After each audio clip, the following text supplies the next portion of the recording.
Guardian, I hesitate. I am touched by doubt. We must speak clearly. But you can't talk precisely without knowing precisely who you're talking to. Think of everything we said to Osiris. I feel as if I know you, but have I ever allowed you to know me? I used to act as fast as I thought, and sometimes much faster. That's youth. Eventually I made too many mistakes to ignore. That's youth too, ignoring your mistakes until they pile up and topple. I dug myself out. I learned to keep myself hidden. Hidden purpose, hidden knowledge, a hidden Ikora. And for the world, a face of perfect composure and intent. Even when we lost the Traveller, I went to Io to hide my confusion. I'm going to try to unhide myself. I may frighten or confuse you. I'm not an easy person to know. This is a folio of intelligence reports from my hidden network. It will illuminate the events leading up to the current apocalypsis. In the original Koine Greek, that word means unveiling, and also revelation. In the spirit of unveiling, I have also included fragments of my own personal writing about the nature of darkness and light. They are less the works of Ikora Rey, the great warlock vanguard, than of Ikora Rey, the unfashioned and uncertain woman. In the early books of Sorrow, Savathun scribbles a warning that Oryx's text is full of lies. Mara Sov's hagiography and self-indictment, the Mara Senna, warns the reader to remember that it is narrated in the first person, even and especially when it pretends to be objective. Truth is always edited by the truth-teller. I give you no such warning. This is the unaltered truth of what I know and who I am. May it bring you to the clarity I have sought. Ikora.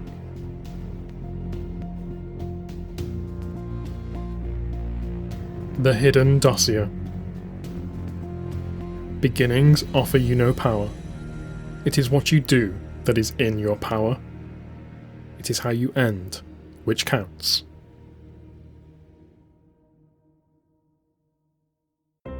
Report number 1851. Ghosts. Sus. Agent CHA-319. Subject: Initial report on unpaired ghost communities. Hey friend. I know I'm not allowed to say that to the Warlock Vanguard or to IKO-006, but given that we're under double trouble encryption, I'm going to say it anyway. How's your old mess in the city? Glad I missed all that. I've completed my ethnographic survey of itinerant unpaired ghosts who prefer intra-ghost interactions. It'll make a neat paper. As a cover story, it was pretty good. These ghosts tend to be thoughtful and introverted, so like most introverts, they respond well to people who are interested in their thoughts. They seem to find it very self-affirming to dislike me. I guess it's nice to confirm you still prefer yourself to other people. These introverted ghosts spend a lot of time hovering in circles, philosophizing. The longer they've been away from people... human people, ghosts are people too, the less they care about hovering at head height or facing each other when they talk. After a few months, they'll just scatter around a space, facing every which way, like they're each posing for a photo. When they're not talking, I get the feeling they're just sensing. The same way they can divine the character of a long-dead corpse. Whatever you want to call that faculty, they're using it. And speaking of, are we still doing the Sunyata friendship thing? Treating each other as sacred voids? If so, I'm allowed to say anything to you, and you are allowed to say anything to me, and we each trust the other to receive it without hurt. So I'm allowed to say, I'm not sure people out here like you very much, Ikora. They don't know who you are. They don't have a sense of what you stand for. And, you know, I do get that. I had to sneak up on you in your private library to surprise you, and I know you insist that I didn't really surprise you, but still. Even then, you talk to me about circles. Circles! Do you know what the Traveller's Reawakening meant for the geometry of circles? You told me it changed everything about the semiotic role of circles in some paracausal invocation of the light. And I'm going to tell you the truth, which is, you didn't want to talk to me, so you talked about circles instead. I know people who can talk in circles, but you're the only one who can do it by talking about circles. I really admire your efficiency. These ghosts, without guardians, argue about two things. One is the exact nature of their connection to their undiscovered guardian. Is each ghost predestined to find one, and exactly one soul to raise as a guardian? Or does each ghost have a taste? A set of preferences that many dead people might satisfy? Could a ghost potentially raise anyone? Does the choice of a partner lie within the ghost? Or is it a mission assigned by the Traveller? They also argue over how one should interact with their chosen guardian. Should ghosts accede to whatever their partner demands? Or is a ghost's relationship with a guardian a negotiated bond between equals and codependents? Heavy stuff, but I guess it's the same argument people always have about their relationships. Is there such a thing as true love? Or just the love we decide we're going to make work? What is this thing we do, Ikora? Are you my one true love? Am I yours? We agreed it's not love like most people have love. Nobody's getting married or turning up arm in arm at the Crimson Ball. It's a special and radical kind of friendship, right? That's what you said. An endogenous need to strike the lies away from another soul. It's the promise to seek truth in each other without mercy or fear, but always with compassion. So, speaking mercilessly and fearlessly but with compassion, where is our friendship now? What does it mean? Does it mean that I check in on you every few years and otherwise just let you do your thing? Is that your nature, to draw away forever while I chase after you and nag to be sure you're alright? Friend, you are not Mara Sov, and I am not one of her cadre. I'm not doing that. I want to see more of you, and I want you to want that. Maybe I shouldn't expect a lot of personal insight from the woman who wrote the Hidden Creed, which reads, and I quote, "Find thyself, know thyself, destroy thyself." But I'm really worried that if people don't know you, they might end up destroying you. Our much foreshadowed stranger saw the future, Ikora. You were dead. Dead because someone you trusted turned on all of us. It can't end on 9 paragraphs. Too spooky. I noticed one common thread among all these unpaired ghosts. They really like the Books of Sorrow. Ever since Eris deciphered the calcified fragments, Guardians have been fascinated by the history of the Hive. But these ghosts, I don't think it's fascination. I think it's pity. They see the Hive as an exploited underclass, for goodness sake. Victims of a cosmic parasite that tricked the poor Krill into eternal slavery. No wonder they haven't found their guardians. They don't want to help anyone kill Hive. But this is troubling, isn't it? Because if ghosts can decide that they have moral qualms with raising guardians, and if they can convince other ghosts to follow suit, we're going to need a program of counter-persuasion. We'll have to start keeping an eye on the morale and loyalty of our own ghosts. This way lies a terrible future.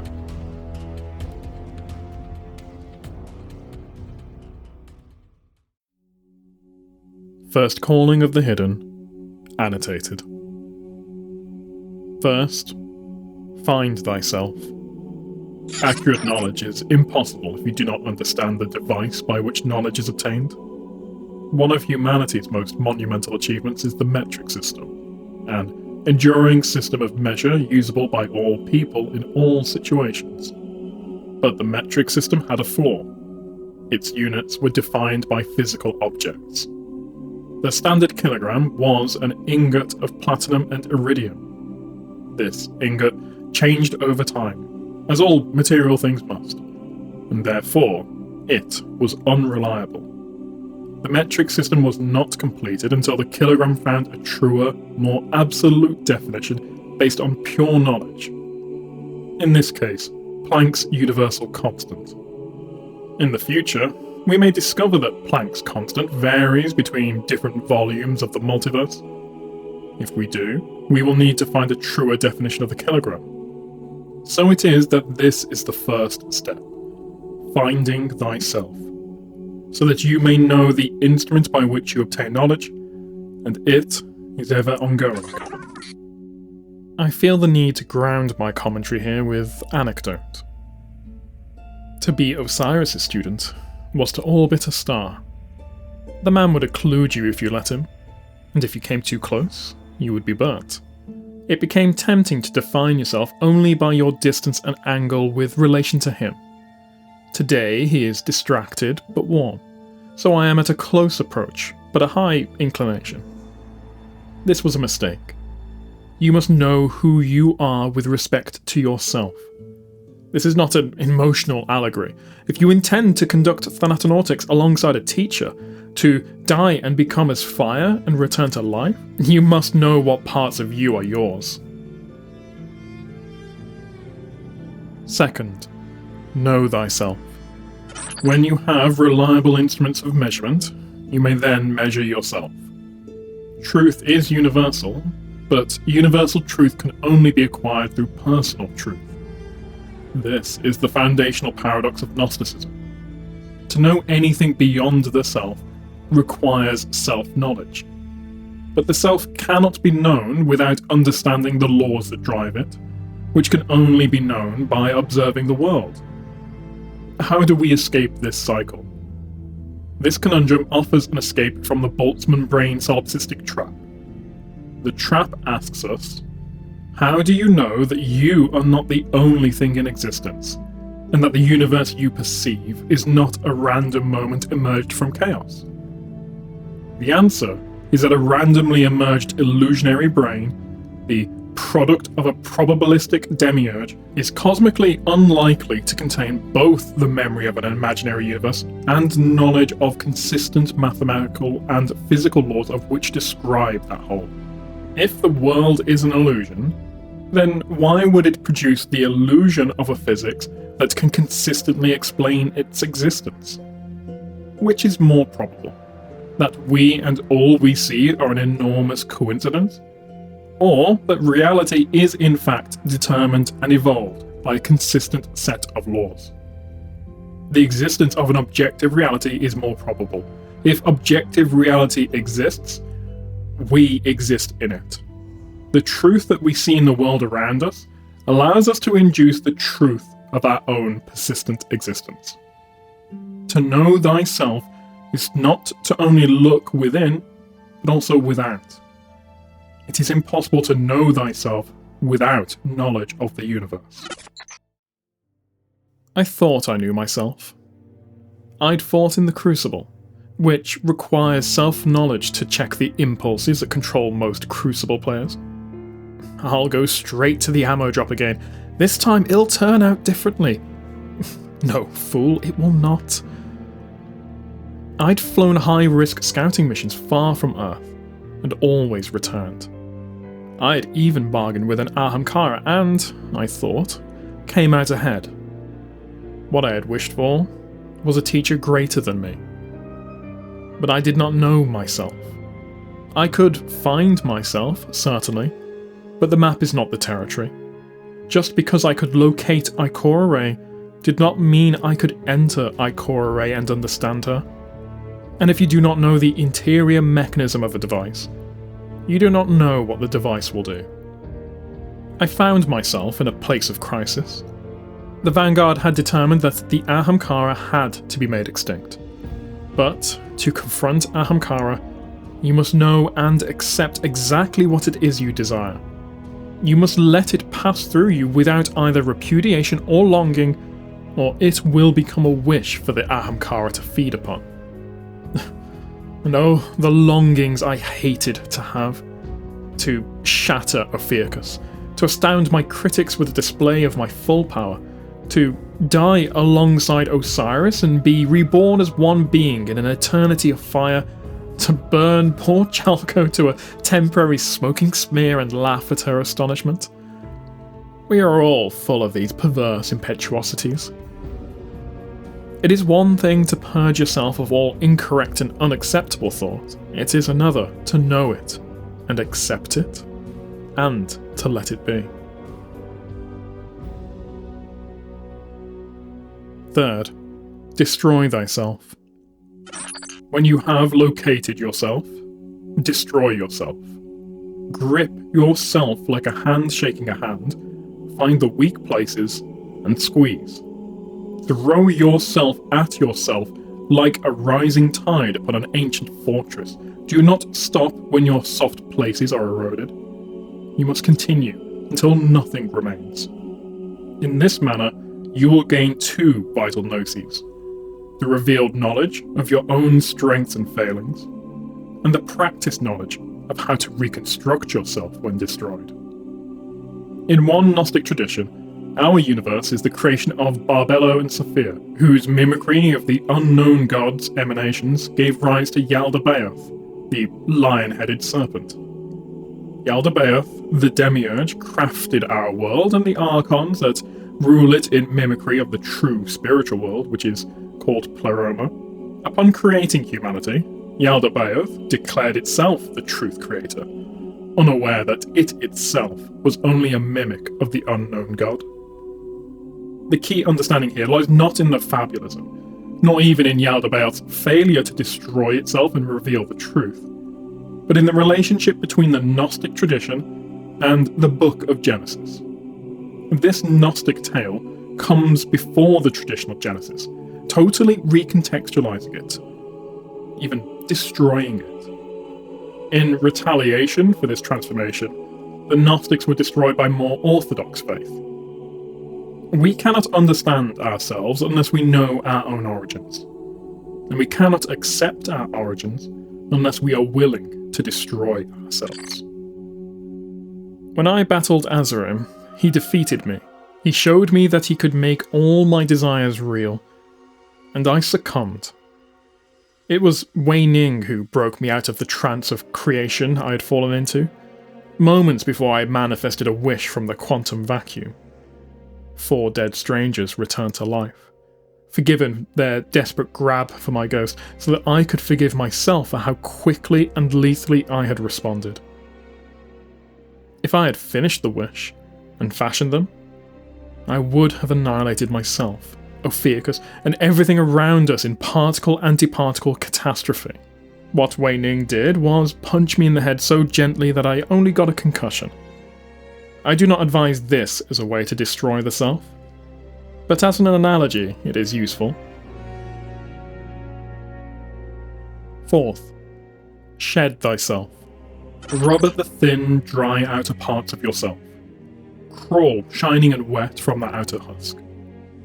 All misjudgment is caused by the failure to shed the self. We constantly make poor decisions, knowing that they will hurt us and isolate us, because these decisions allow us to sustain our stories of who we are. When we are angry, we choose to act in anger, even if we know we could de-escalate.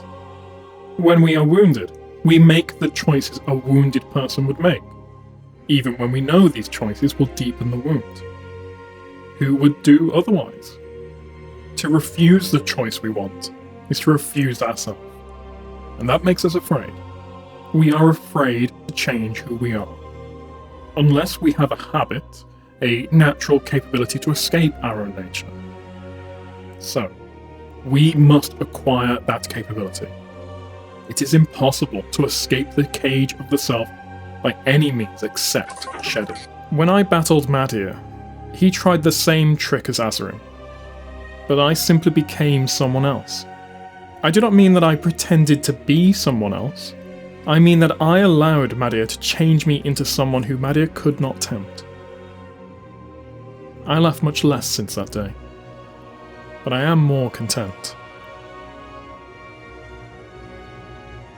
5th, embrace a new skin. When you have left behind the dry husk of yourself, you will find yourself in the strata of dry husks, an infinite compost of uninhabited might yet be. In order to don another self, you must enter it and embrace it wholly. You must accept it without reservation. This is terrifying, because to wholly accept transformation is to wholly accept death. This is the confrontation with the ego death, the psyche death, the collapse of connections between the mediotemporal and higher cortical brain networks. Its successful resolution comes with the understanding that there is no persistent self, only a set of rules by which we temper our own changes. That which does not change at all is dead. That which changes wholly explodes. We are the middle course. We are the place between the dead coal and the blazing fire. I was at the Great Disaster, when the Vanguard rallied its guardians against omens of doom centered on our moon. We used the same group tactics against Crota that we had employed against the Ahamkara. It is hard to withstand many guardians, and hard to use paracausal trickery to derange many minds at once. Swiftly and terribly, we learned our error. The sword logic finds the weakest part of a structure and destroys it. A mass of guardians is full of joints and weaknesses to cut through. Today, we fight in fire teams of 3. A triangle, the basic shape of a truss. The strongest shape in nature. We, the eternally reborn guardians, agelessly returning to our favourite state, failed to learn the real lesson of the great Ahamkara hunt. That in order to assume a new form, you must cast off the old one. The Ahamkara succeeded in that transformation. We failed. 6th, become the many. This step is simple, which is why it is the hardest of all. When you have mastered the ability to escape yourself, and then take on a new self, you will then abandon the need to be a self. This is easiest for the Dawnblade, who understands the self as a perturbation of a field, like a vortex in water. A place of constant change, not separate from, but continuous with the surrounding universe. For hunters, this step may arrive from study of the natural world, or from immersion in the human communities around us. For Titans, devotion to duty, or to the perfection of certain acts, is the natural path. All must arrive at this realization in their own way. I was a solitary adventurer, but I had to become a leader and teacher. I do not mean that I have become greater or gained a higher authority. I mean that I have learned to surrender my own desires in favour of acting for a common good. The needs of many impel me. This was not a balm for all difficulties. It created new problems. I nearly lost Ophiuchus this way. He was my complement, the strength to counterpose my weaknesses. And when I tried to become someone who existed for everyone, I left him nothing to exist for at all. This path is not a simple one. I sometimes lose sight of which way is forward. 7th, we are as unseen. We are as death. Death comes unseen to all of us. I failed the Traveller, and I failed Cade. I asked Zavala to declare war on the reef and to affix Aldrin Sov's head on the Queen's empty throne. I had lost myself. I did not know myself. I did not destroy myself. If I had, I would have done nothing. But in the Red War, I could only do nothing. And so now, doing nothing felt like a trap. I wanted to do something. And so, I argued we should go into Savathun's snare. I spoke bitter words about Zavala then. But he was right. If we had done nothing, the curse would never have taken the Dreaming City. Failure visits us as inevitably as death. But we are reborn. There are no second chances, not for any choice we make. But there is always the chance to do better at the next one. Death comes unseen to all of us, and we do not know the hour of its coming or the face it will wear. We are the hidden, and we must be as death. They do not know the hour of our approach, or the face we will wear. All knowledge ends in us, and yet we are beyond knowing. But as hidden, we must also accept that we do not see all, and we do not know the hour of our own death. We are the final repository of knowledge, as the grave is the final library. But we cannot know our own death until it has taken us beyond all knowing. How is it possible to fully know oneself when oneself will not be finished and complete until death? There is a right answer to this paradox. We are all going to die. It's all right to be afraid, to be angry, to be alone with the thought for a while. You know you'll never be alone after you die, so loneliness is only for the living, and being alone is being fiercely alive. The trick is to make sure we do not all die at once. Some of us will die, and some will go on.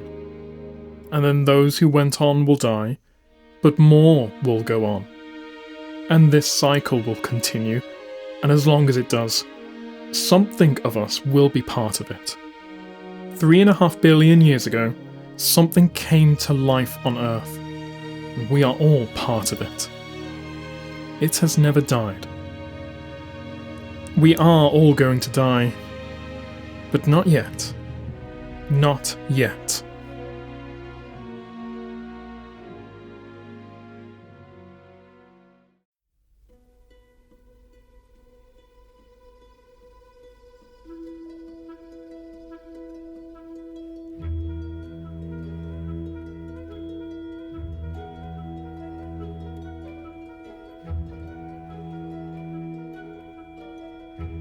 This is your latest move? Ikora, I'm hurt. Placing that stone at 624 is clearly suboptimal. You're going easy on me and I won't have it. Trust me. I have a feeling it'll make a more interesting game. If you don't believe me, put the game state into a Go engine. Balderdash. The fact that you have a 50.41% win rate against me doesn't mean you can afford to treat me like I'm not here. By my reading, my whole position on the left flank is quite harmonious. I have the advantage in liberties and in initiative. You may have the better sense for the abstract game, Ikora, but I am a better logistician. And I know that 624 undermines your endgame. Playing the conventional move here will drive this game into an echo of those we've played before. Just a Yozeki writ large. We already know those moves. Whereas 624 puts us in a totally new board state. I'll get back to you after the consensus meeting, or you'll be distracted the whole time trying to think of your reply.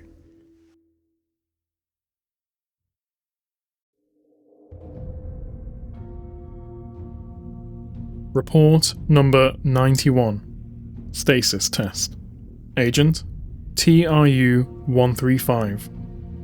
Subject: latest stasis behaviours.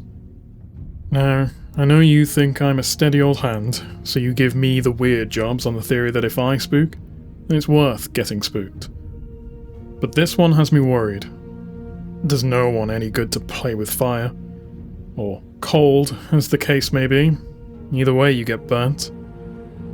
Alright, here are my observations on the use of stasis. The virulence of Stasis against other Guardians has generally decreased. Withering Blade doesn't bite so deep or freeze so solid. Glacial Quake won't catch so many cold-footed. Now, why is this? Partly, I reckon that Guardians have learned to counteract the effects of Stasis with their own light. Heat what's cold and whatnot. But the experimentalists out here mutter that Stasis has a mind of its own. Which is strange, right? Because they all insist that the darkness comes from within us. That it's a part of them, some residue of the Cambrian explosion or whatever. The real darkness was inside us all along. Which is it? Is darkness in all of us? Or has it got a mind of its own? We need to answer that question. Let's say they're right, and Stasis has in some way changed itself. Now why would Stasis weaken its effect against other Guardians? I'll tell you exactly why. Same reason a virus evolves a strain that won't kill its host. People were turning against Stasis, didn't like what it was doing to their crucible, so Stasis made itself nicer. So we'd keep on using it. If Stasis was better than what the Traveller gave us, we wouldn't be able to accept it as just another colourful species of whoop-ass. We might get scared of it. But this way, it's nice and balanced. Everything kept in proper balance.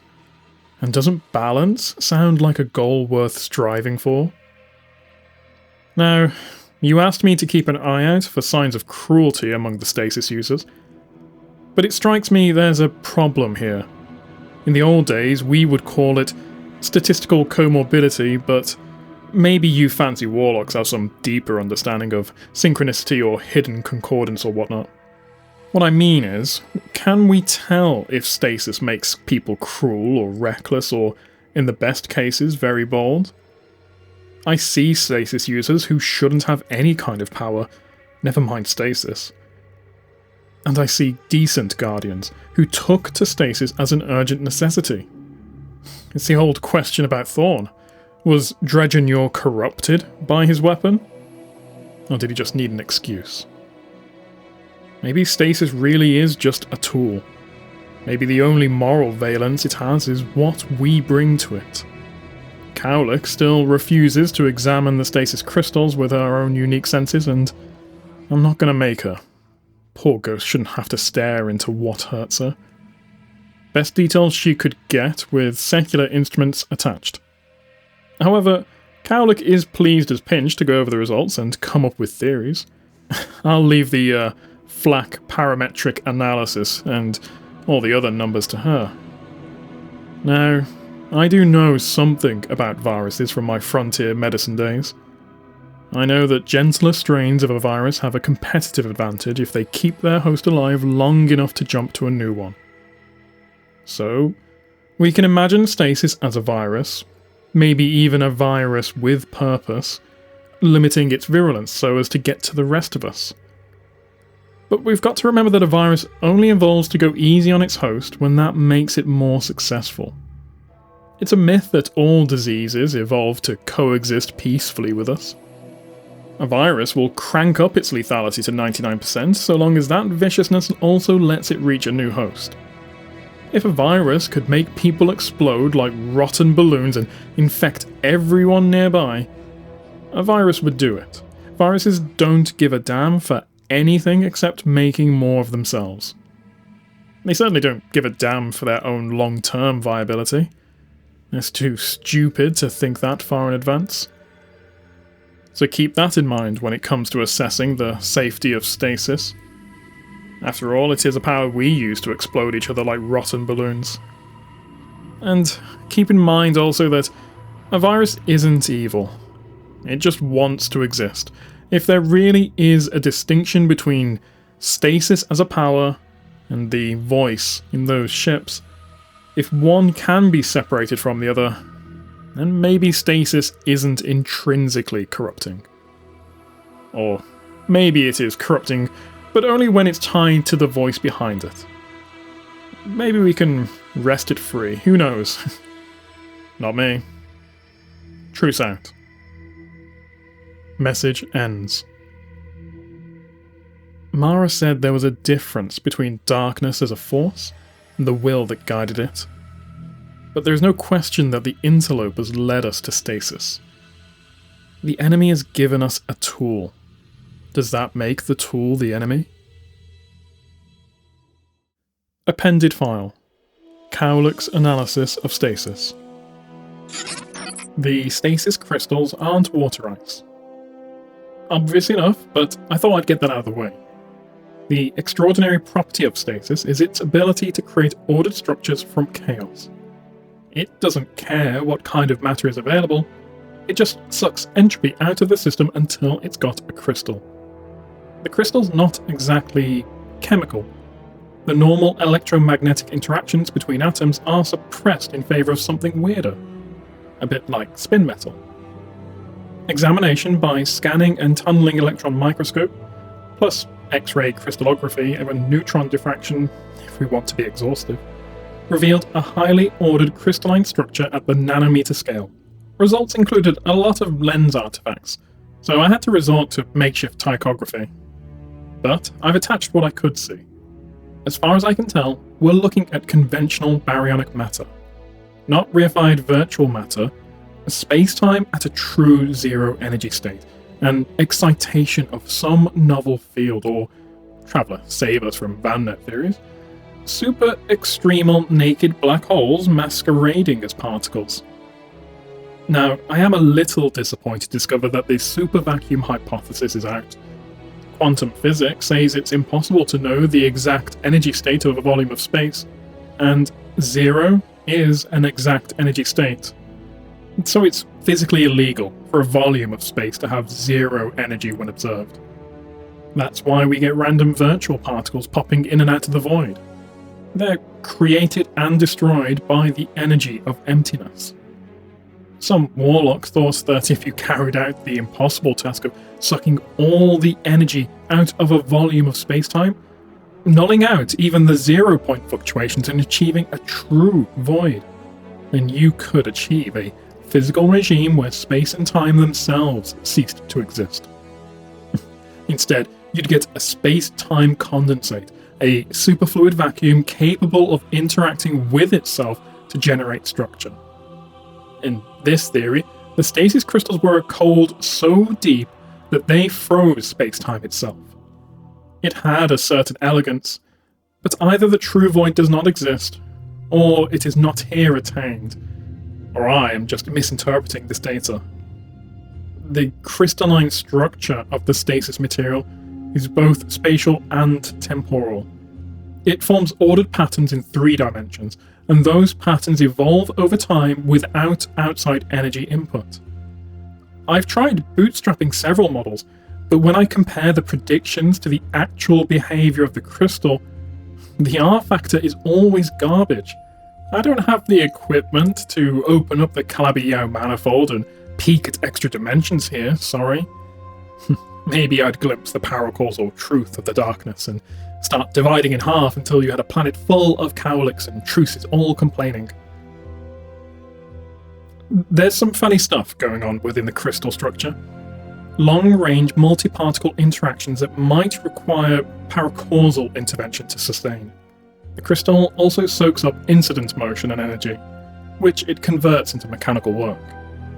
This is how these crystals form so rapidly, and why they're surrounded by such intense cold. Think of it like a nucleation event in a false vacuum. The crystal keeps expanding because it's energetically favourable to do it so. The crystal keeps expanding because it's energetically favourable for it to do so, as long as its surface area to volume ratio is sufficiently high. It's also why they retain significant structural impact volatility. They shatter really well. When you've stored so much energy in a dense lattice, you're already most of the way to a bomb. All high-energy chemical explosives are crystalline. The actual structure of the crystal is hard to characterize. The mass has some spooky quantum characteristics, behaving like a superfluid condensate, complete with vortices, so it's hard to get information on specific areas.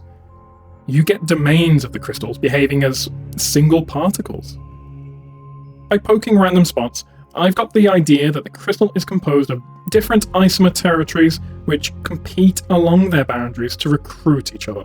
The isomer domains also generate mutants within themselves, which spread and take over if they have superior recruiting properties. I've even seen encysted laboratories where mutants compete before the winners breach the barrier and spill into the surrounding lattice. Our 3 queens in action again. I promise not to dive into Bieberback's theorem and abelian subgroups, but there's some fascinating math going on here. Now, if you're up on your theory, which I am, you know that crystal structures are closely tied to symmetry groups, which by Noether's theorem are mathematically equivalent to conservation laws. They're descriptions of the ways you can transform a physical system without breaking the rules of that system. All those old cooks were right. Crystals are the basis of reality. Sort of.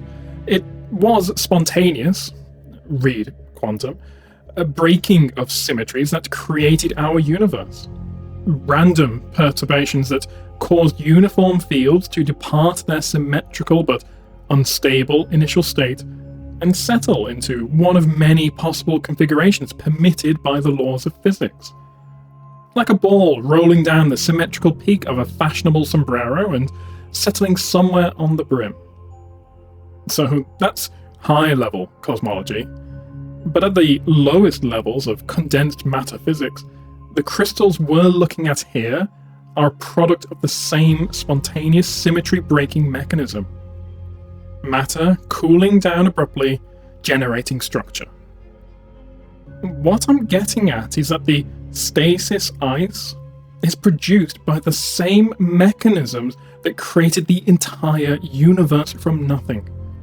Cold order from hot chaos. Wild, huh? Makes you wonder if we could use the light to heat everything back up to the primordial fire. Let it all cool down into a different shape. Maybe even a better one. But that's the optimist in me talking. Mathematical details appended. P.S. Something unnerving just occurred to me. The stasis crystals probably contain domains of superconductive electron flow, and space-time crystals are one way to implement a quantum computer. Those are both very rich media for computation. If there's evolution occurring within the crystals, as domains compete for advantage, that might favour domains with useful internal simulation of the world around them. Almost vexy. There might be cognition and computation happening in the stasis crystals. Thoughts in the crystals themselves, in that short span between their creation and destruction. Tiny, swarming minds created and annihilated in the detonation of a grenade. Maybe something to put Shimizu on? End appendment. If no one likes me, humanity will go extinct. Arrogance. Pure arrogance, but the awful thing is it's true. Given no guidance, Guardians will go to their own ruin. They will saunter up to Ahamkara and Dredgens and the Winnoware itself. Give them the option to turn all their ghosts into little black pyramids, and half of them would take it. And we can only lead them if they like us. They liked Cade, because he lightened them. Cade made himself a walking joke, because jokes are delightful and everyone will follow a delight. I'm not a good joker. Cannot know every Guardian. The tower sees hundreds of thousands of visits a day. You cannot know them all. They cannot know you. So if you are not their friend, then what are you? You have to be an idea, a caricature, a meme infecting their minds. An easily reproduced token of who you are. Shaxx shouts, Zavala fathers, Eris avenges. I do not fit into a joke. I do not fit into a cliché. I thought that was alright. My job is to know what will happen next, to have the paths ready for others to lead them down. If they do not like me, well, I don't always like myself. But now, do they like me enough to believe me? To believe in me? Or will they rush to someone funnier? Someone more comfortable? Someone who has more to offer than uncertainty and complexity and doubt? Lies are always more comfortable than the truth. Lies can be tailored to fit. I am supposed to be their bulwark against lies. But what if they like lies more than me? First message. Hey Ikora. Did it ever occur to you that Aramis is a common language anagram for Am Eris? It's funny how 3 Eyes works for you, but now she works with me.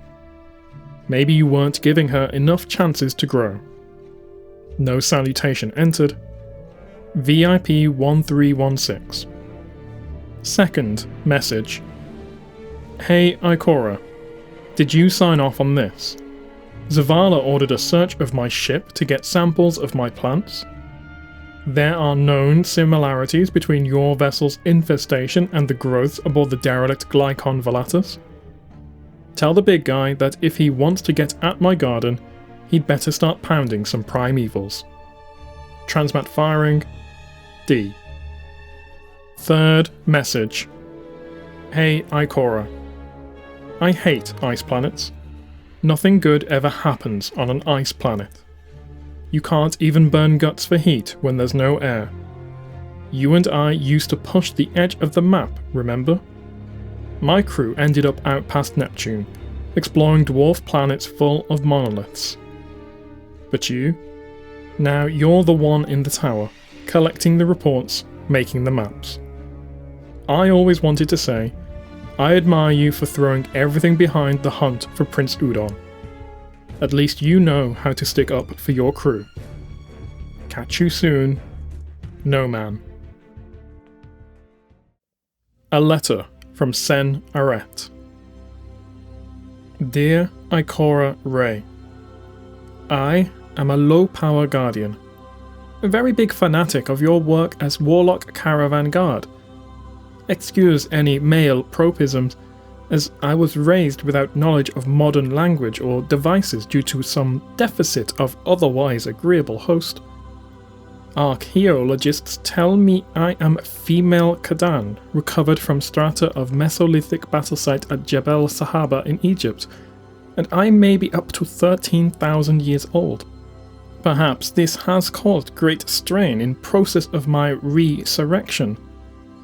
Original birth is not called a surrection. Death is not called a desurrection. So I do not know much modern language or possess good weapon instincts. Sometimes think Ghost left me old-fashioned on purpose due to too much love of anthropological science. I educate myself on modern skills. This involves many conversations with comrade guardians. I know from position of my remains that I died in a massacre. Violence of human against human is very troubling to me. So I am often upset by attitude of jaded guardian towards light spirit. Many guardians read unveiling scriptures and discuss perspective of enemy darkness. Many guardians prefer chatty darkness to silent, unspeaking light. Now we have Stasis. They're very cool. Guardians bored of light and want to massacre each other with darkness. I think this happens because the light no longer has a speaker to speak for it. Many texts have been written to give voice to darkness. Light is taken for granted due to silence and lack of things to argue about. Silence mistaken for complacency or impotence. Air is always silent. We need it to live, so we forget it until the flood or the storm. Would you please use your formidable knowledge to produce an exegesis of light which will command respect of jaded guardians? Do not let me sit at campfire because I am too straight edge. Thank you, Sen-Aret.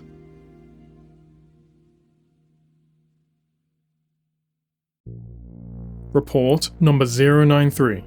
Stasis Directive. Agent AUN 326. Subject: Request for clarified, updated stance on stasis users. To be a warlock is to understand true power. You said that. Do we, as warlocks, truly understand stasis? Do we understand the long-term implications of tacitly permitting the use of the darkness? The answer is no. Our enemy's short-term planning horizon is millennial. By the time we recognise our damnation, it will be too late. We are not gambling with human survival, we are surrendering it to the enemy. You have questioned my purposes before, and I have questioned yours. Let me do so again. I have seen ghosts, not just guardians, but their ghosts, who spit at the name of the Traveller. Have they freely chosen to turn against the light that made them? If so, this is dangerous. Or have they turned out of loyalty to their guardians? If so, they are the victims of abuse. Why do we allow this? Say no more. Say, this must end. I promised I would hunt down the corrupt, and I keep my promises. But again and again, I hear the renegades make the same excuse. The Traveller is silent. The Traveller is still. Meanwhile, the enemy whispers its offers. At least the enemy seems to care. Zavala has forbidden the use of stasis. He has personally asked prominent guardians to abstain from using it. He is being ignored, mocked, and diminished. Yet all sanctioned punishments of rogue stasis-using guardians have been kept covert. When will we be allowed to make open arrests? Are we now afraid of rebellion by our own guardians? Isn't that proof that we should have acted sooner? This all began with that grovelling opossum the Drifter. We let him acclimate our guardians to eating from the metaphysical garbage bin, the filth and folly of the dark. You have written philosophy on the warlock disciplines. Where is your exegesis of stasis? I thought you would be the first to call out its blatantly manipulative manifestation as a sparkling crystal. It is obvious that this Tovietic elemental aesthetic is meant to set guardians at ease, to exploit our comfort with ideas of the light as fire, lightning and shadow. Ice is an easy and natural opposite to fire. It carries a suggestion of proper symmetry. And the way stasis was given to the fallen. Obvious attempt to provoke jealousy and competition. It is easy to pick up a weapon that your enemy has already used against you. Turnabout is fair play. If you give credit to stories of alternate timelines, then we know Eris Morn is capable of betraying and destroying humanity. Are we to do nothing to prepare? Are we to ignore her slow shift from an attitude of absolute rejection of darkness to a wary acceptance of stasis as wintercraft? What do we do if she goes further? I show the rest of the world only iron certitude, but I have nothing but questions for you. Do not make me fight for the future of Guardians and all we guard by sending you unanswered memos. Ikora, what are we doing? If you believe the unveiling texts, the Traveller made a gamble on us. It said, "Here, I wager, given power over physics and the trust of absolute freedom, people will choose to build and protect a gentle kingdom ringed in spears, and not fall to temptation, and not surrender to division, and never yield to the cynicism that says everyone else is so good that I can afford to be a little evil." Aren't we failing that trust? Tell me you haven't used stasis. Tell me you haven't. I'm working on something. Eris deserves our grace and our trust. She's been through so much. Once she was only driven by revenge. Now, it is the possibility of fellowship that sustains her. Don't take that away.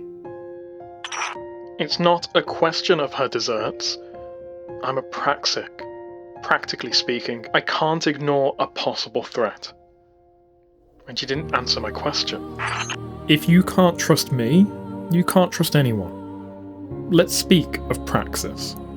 As far as we know, the darkness has defeated the Traveller in every previous encounter. For the entire lifespan of the universe. The only difference this time is the presence of Guardians. We have been entrusted with the power to make our own choices. Maybe one of those choices is to do what the Traveller cannot, to find a balance between light and darkness. If this is the last battle, the final stand for the fate of all creation, we can't afford to ignore possibilities. That's a good point. But if finding that balance is the key to victory, why is our enemy so eager to suggest it to us? And you still haven't answered my question. Of course I haven't used it. I need to be flawless as a leader. I need to be twice as good, twice as often. I can't afford an indiscretion like Stasis.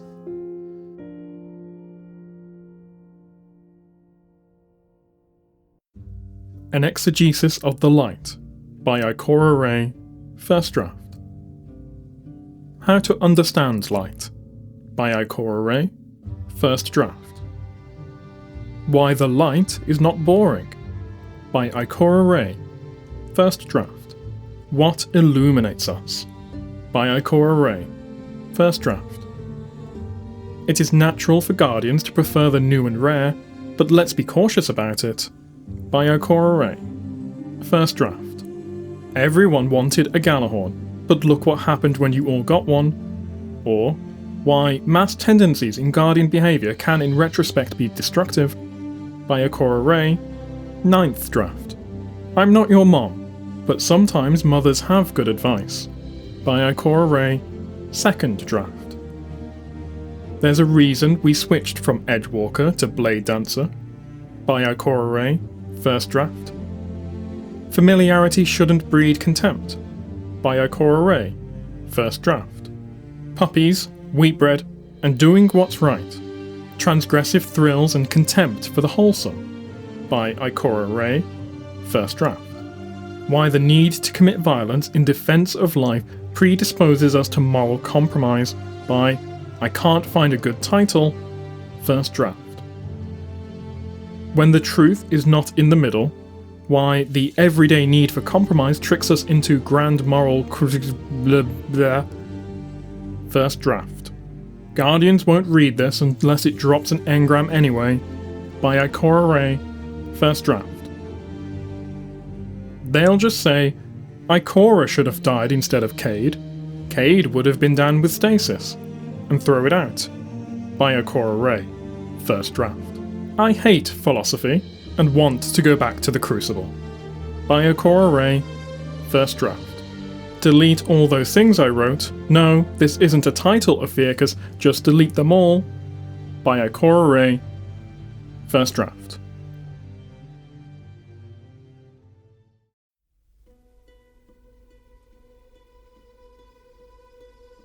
I have a philosophical disagreement with your decision to make the more interesting move instead of the move that brings you closer to victory. The point of a game is to exercise the faculties of war and creation. If you aren't trying to win, you undermine that exercise. Both our faculties will be better exercised by facing the unknown. But the point of a game is not to achieve the maximum beneficial exercise for both our faculties. It is to achieve victory for yourself. The enemy will never choose to do something interesting for both sides. The enemy will choose to win. I want to play out the situation after 624. I played to achieve what I want. Metagaming. How am I meant to get any satisfaction from beating you if you don't play to win? I'll get back to you after consensus. I don't want you to spend the whole session planning your reply.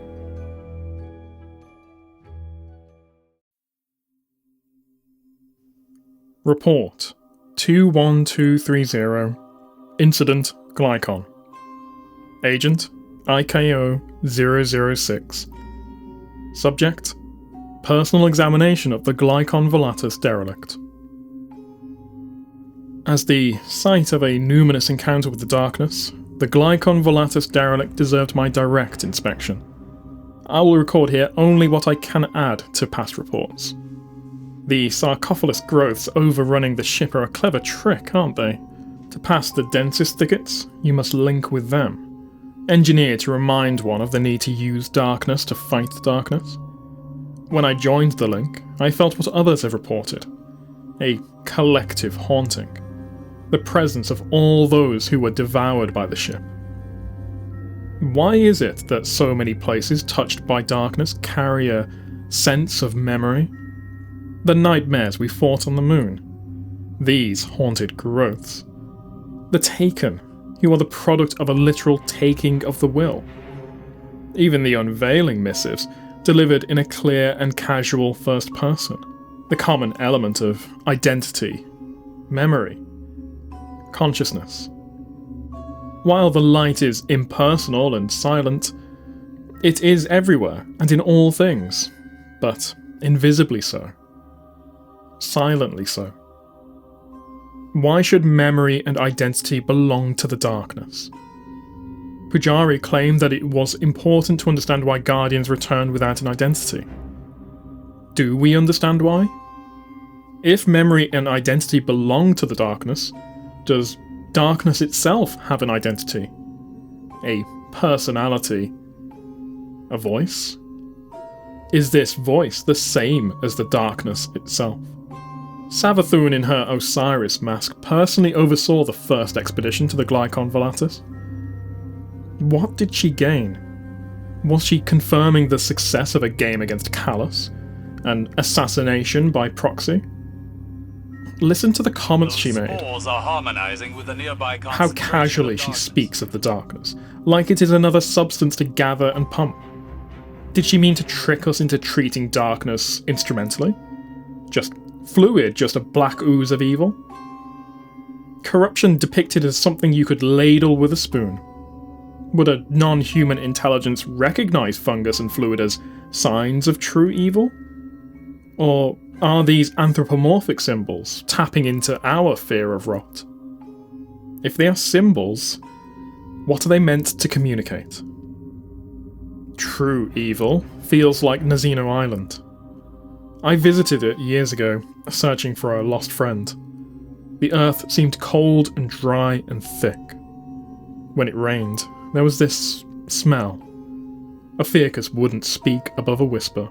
The river Ob has dried and withdrawn, so the island has become a mountain in a sea of forest. But something other than trees grows there. I swear it. We found a place where lightning had struck more than once, and I dug. Found human bones, fibula and tibia and long femurs. All with knife marks. Scraped clean of meat. We do not know exactly what happened on Nazino, but Ophi whispered to me what he felt.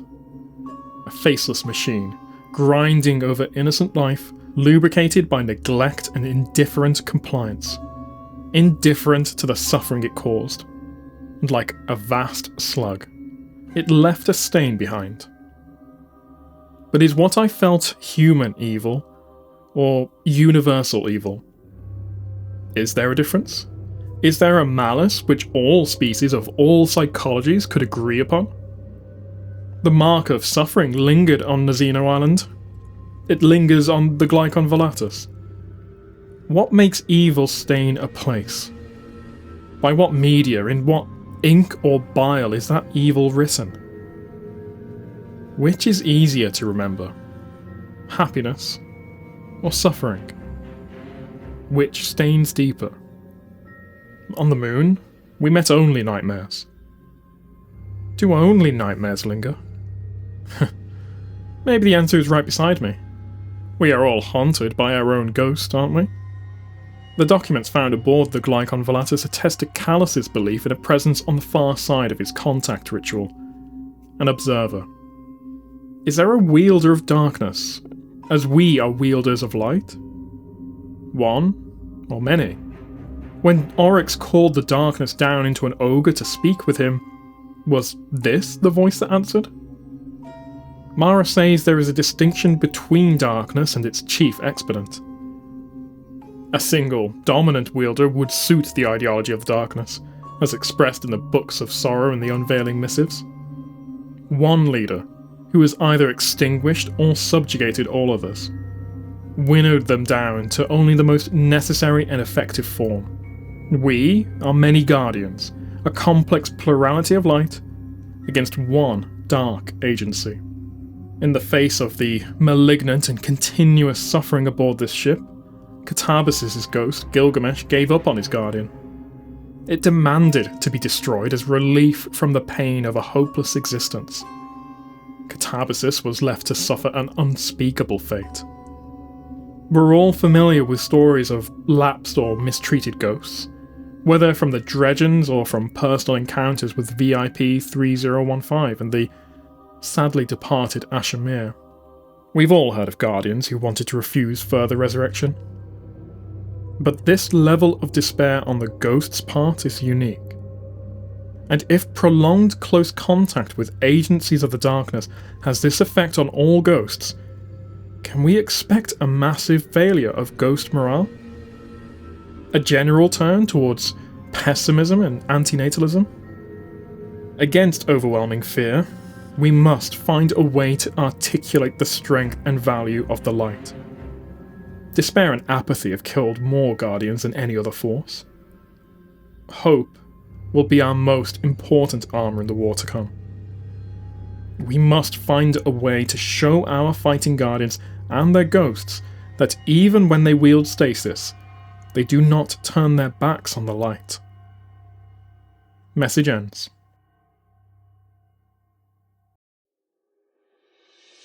Dear Ikora Ray, champion of the Crucible, memorable pain in my arse. Resting my voice as I dictate this. My ghost forbids me to incinerate myself so I can return with a fresh throat. Guardians did admire that trick. They called me the Bellowing Phoenix, reborn in fire to shout again. You wrote to me about ghost morale in the Crucible. How do the fretful things stay happy when their guardians die so much?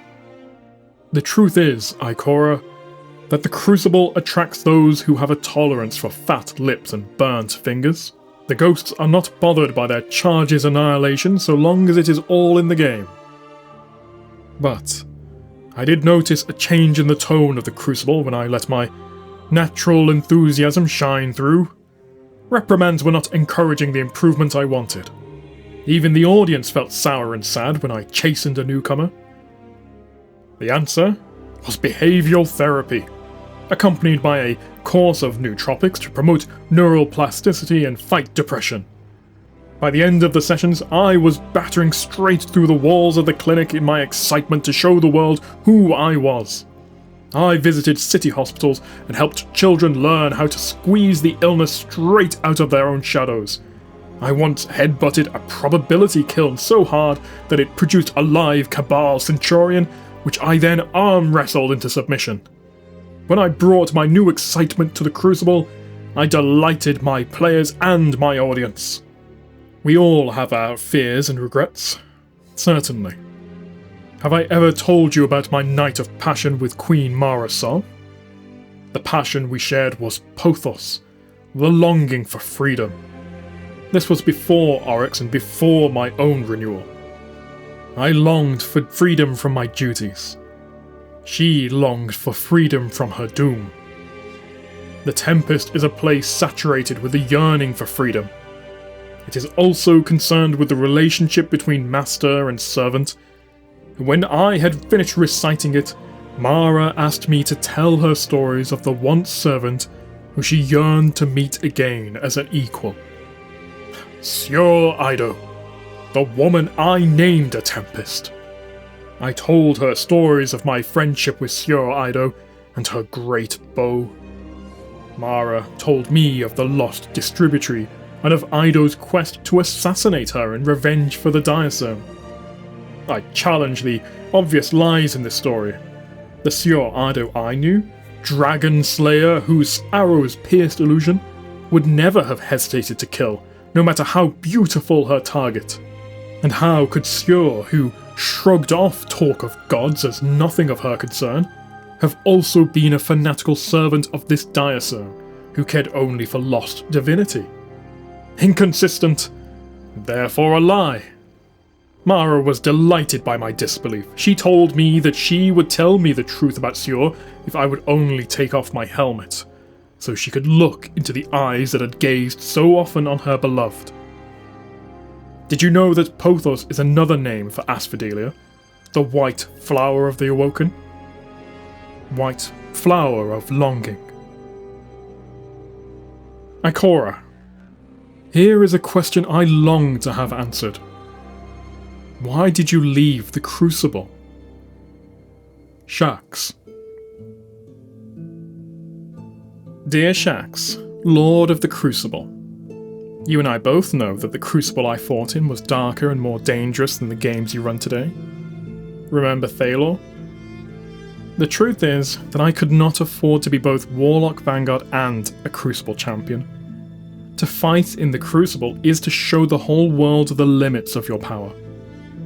I could not afford to lose and be revealed as limited.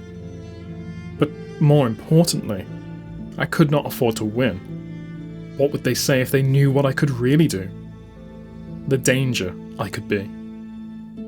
Properly yours, Ikora Ray.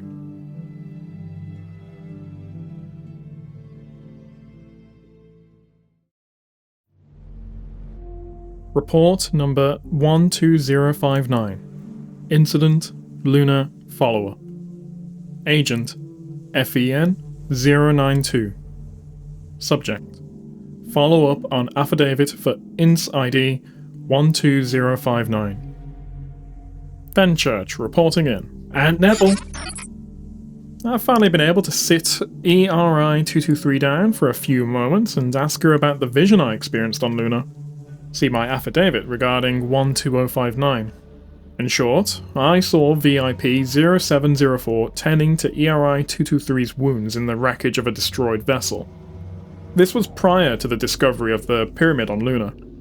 I now believe the wreckage was from a ship of the same type, one of the intruders that presaged the disappearance of Mars, Io, Titan and Mercury. ERI-223 was reticent to discuss whether the event in my vision had actually occurred.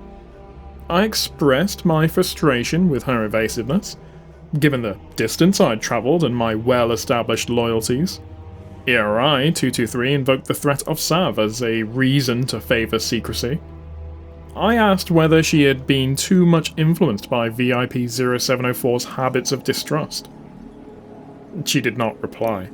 As a social gesture, I offered to share my pineapple fried rice, which caused her tremendous distress. After collecting the remnants of the meal, I left. Later that day, ERI-223 approached me to apologise and attempt the conversation again. I was moved and allowed her to open the topic on her own terms.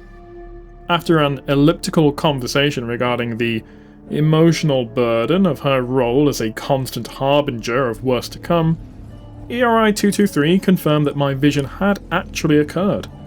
According to ERI-223's account, during the time between the Tangled Shore crisis and the discovery of the Lunar Pyramid, VIP-0704 was in contact with VIP-0101 regarding the approaching intruders.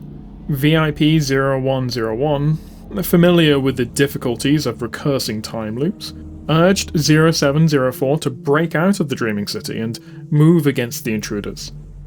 In 0101's past timeline, or timelines, I'm not convinced she's being entirely truthful about how she moves between times. It would make sense for her to protect her method of transit, given the scale of betrayal she has witnessed.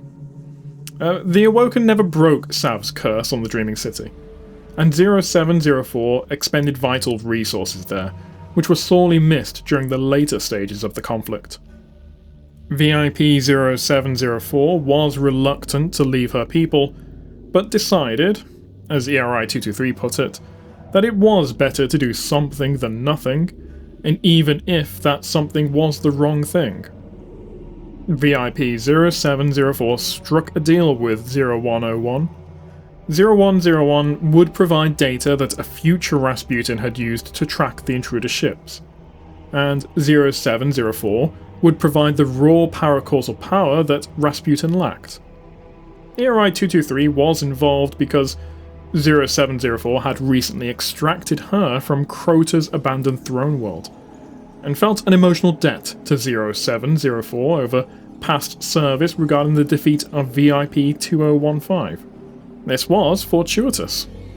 VIP-0704 exploited past traffic with the Nine as well as her own personal experience with the intruder's stealth capabilities to disperse an array of synthetic aperture mass growl observatories, coordinated by AICOM, Exodus Black, and possibly other deep orbit AI systems. The observatories used future technology provided by 0101 to localize an interloper ship near the dwarf planet 136199 Eris. ERI-223 was not amused by this coincidence. I induced she was actually quite disturbed. VIP-0704 refused to deploy any awoken fleet assets or fallen mercenaries in the confrontation, and even excluded her own Techians from the planning. ERI-223 suggests, with what I view as some protectiveness, that 0704 felt it was time for the burden of sacrifice to fall on her, rather than upon her citizens or pawns. The journey to 136199 Eris was very difficult for ERI-223. VIP-0704 had changed herself with some metaphysical quality salvaged from VIP-2015, which made it extremely difficult for Eris to tolerate her presence. VIP-0704 was reticent and snappish, probably lingering trauma from her death in the similar battle at Saturn. Whatever transpired between them remains private.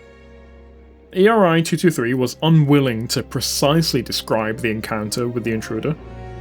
It did not react to their presence as they matched orbits.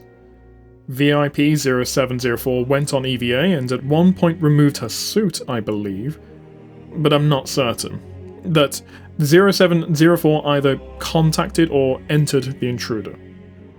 Whatever happened next led to VIP-0704's death. It is unclear to me whether the intruder was at all damaged, or whether the debris field I saw on the surface of 136199 Eris was related to this encounter. ERI-223 recalled VIP-0704 from her throne by Hive ritual, which required both women to confront Sav Inkar at great personal risk. The two then descended to the surface of Eris to explore the wreckage there. There was an incident. It may have been an attack, or an accident caused by volatile debris or by interaction with 136199 Eris's frozen methane surface, and ERI-223 was badly wounded. Although ERI-223 has techniques to survive in hostile environments, they were disrupted, and she was exposed to near vacuum. VIP-0704 deployed a shelter and treated the wounds in what I interpolate as a moment of reconciliation and perhaps genuine tenderness between them. ERI-223 attempted to show me the scar, although I declined. At this point, concerns that they might not survive to make a report, ERI-223 imprinted a log of their journey on a fragment of debris and transmitted it to Luna via Hive manifold, along with a compulsion for any lesser Hive to bring the fragment to a Guardian. This is how it came to me. I am left with more questions. Was the presence of a debris field on the surface totally unrelated to the ship in orbit? If it was related, did VIP-0704 destroy it? And if so, why has she not shared this capability with us? Faced with the skepticism and distrust of so many Guardians, a distrust that has persisted despite 0101's report setting in multiple possible futures, 0704 died fighting alongside our forces in that final reckoning. Surely 0704 would want to advertise her victory. If she did destroy that pyramid ship, was it a one-off event that she will be unable to reproduce? Perhaps she has to physically contact a pyramid to destroy it, and the pyramids have now rendered this impossible. Or perhaps she approached in the disguise of VIP 2015, a disguise which is now compromised.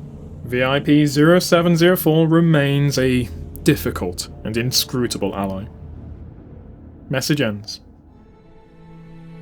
Message reply from IKO 006 to FEN 092.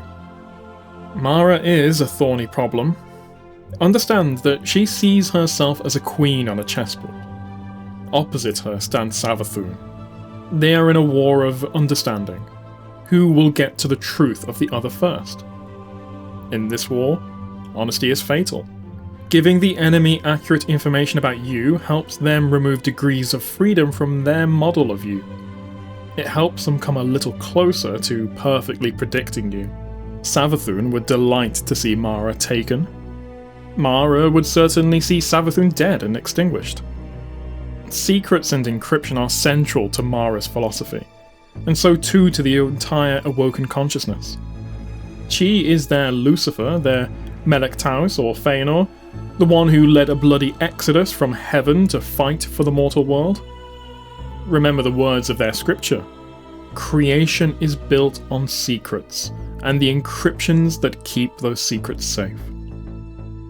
If Mara botches her endgame against Savathun and against the entity that she believes rules in darkness, all of the sacrifices she's made will be for nothing. And she knows, thanks to Elsie, that in many possible futures her sacrifices were in vain. She knows that she was betrayed by her own friend, Eris Morn. You see why it's so hard for her to trust. She entrusted her very life to Eris, and yet even Eris turned against her in one possible world.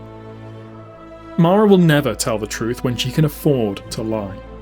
She will never act directly when she can afford to move a pawn. But the opposite is also true. She will never lie when she can afford to tell the truth. She just rarely considers it safe to do so. If your enemy knows how the bomb works, they can disarm it. I believe Mara has begun to consider that she may not be the prime executor of her own endgame. She may just be one component of the bomb, a payload or a timing device. At the end of her own journey, she is necessary, but not sufficient. She can no longer fight alone. Reply ends. Message reply from IKO 006 to CHA 319. Subject: personal reply. You can say hey friend if you really want to. Not in public though, without a proper chain of command. We have to get by on respect. You asked me, what do we call this sense ghosts have for the nature of the dead? In Warlock studies, the customary term is insight. I have also heard scrutiny, and, among our more worldly hunters, the weird eye. I asked Ophiuchus, and he said he thought of it as congruence. But I like to call it determination. It means so many different things. Fate, contingency, judgment, persistence in struggle. Ghost sight is determination. It wouldn't be a friendship if it stopped when we didn't talk about it. I don't think the Sunyata principle involves apology, but I feel your hurt that I haven't made enough time for you. I haven't made time for most things. All my time is spent trying to answer questions. So many people want answers from me, and I have no certainty to give them. What am I if not a source of certitude? What am I? Nothing. But it is good to be nothing, isn't it? It is good to rise above the demands of the world so we can act without compulsion. Only, what if that is an excuse? What if the act of destroying myself and making myself void so that I exist unmoved by the demands of the world and in contact with transcendent truth is just a cheat? What if I'm just absolving myself, spiritually, of my responsibility to do everything possible to protect what little light and life remain? What if I'm being lazy? If the Traveller is the only hope we have to escape a winnowing nightmare that will devour all possible organised systems in all possible futures, then by failing to dedicate myself wholly to the Traveller's work at all hours and with all thoughts, I am failing all the beings that will be extinguished by that nightmare future. Therefore, I am guilty of causing infinite harm, making me the worst woman to have ever existed, and oh, Chalco, you see what haunts me at night. You see why I escape into circles. I am possessed by doubt, manic with it, itching under my fingernails. I wake up with doubt. I meditate on doubt. I snap at people who deserve kindness because doubt seeps out like bad cork from the seams of me. So now, I unload this doubt onto you. Only you. You are the only one who I will show it to. Oh, Chalco, I am losing myself in doubt. Do we ban Stasis? Do we use Stasis? Do we arrest the Stasis users? Do we endorse them openly so they will not be outcasts? Are light and dark meant to be balanced? Or is the dark a subtle poison that will seep into us until we are all turned? How can I know for sure? How can I know well enough to choose with the whole universe at stake? Not by any method I know can I understand these things. I do not have Mara's arrogance. I cannot set the conditions of an entire future and choose for all the choosers unless I know I am doing the right thing.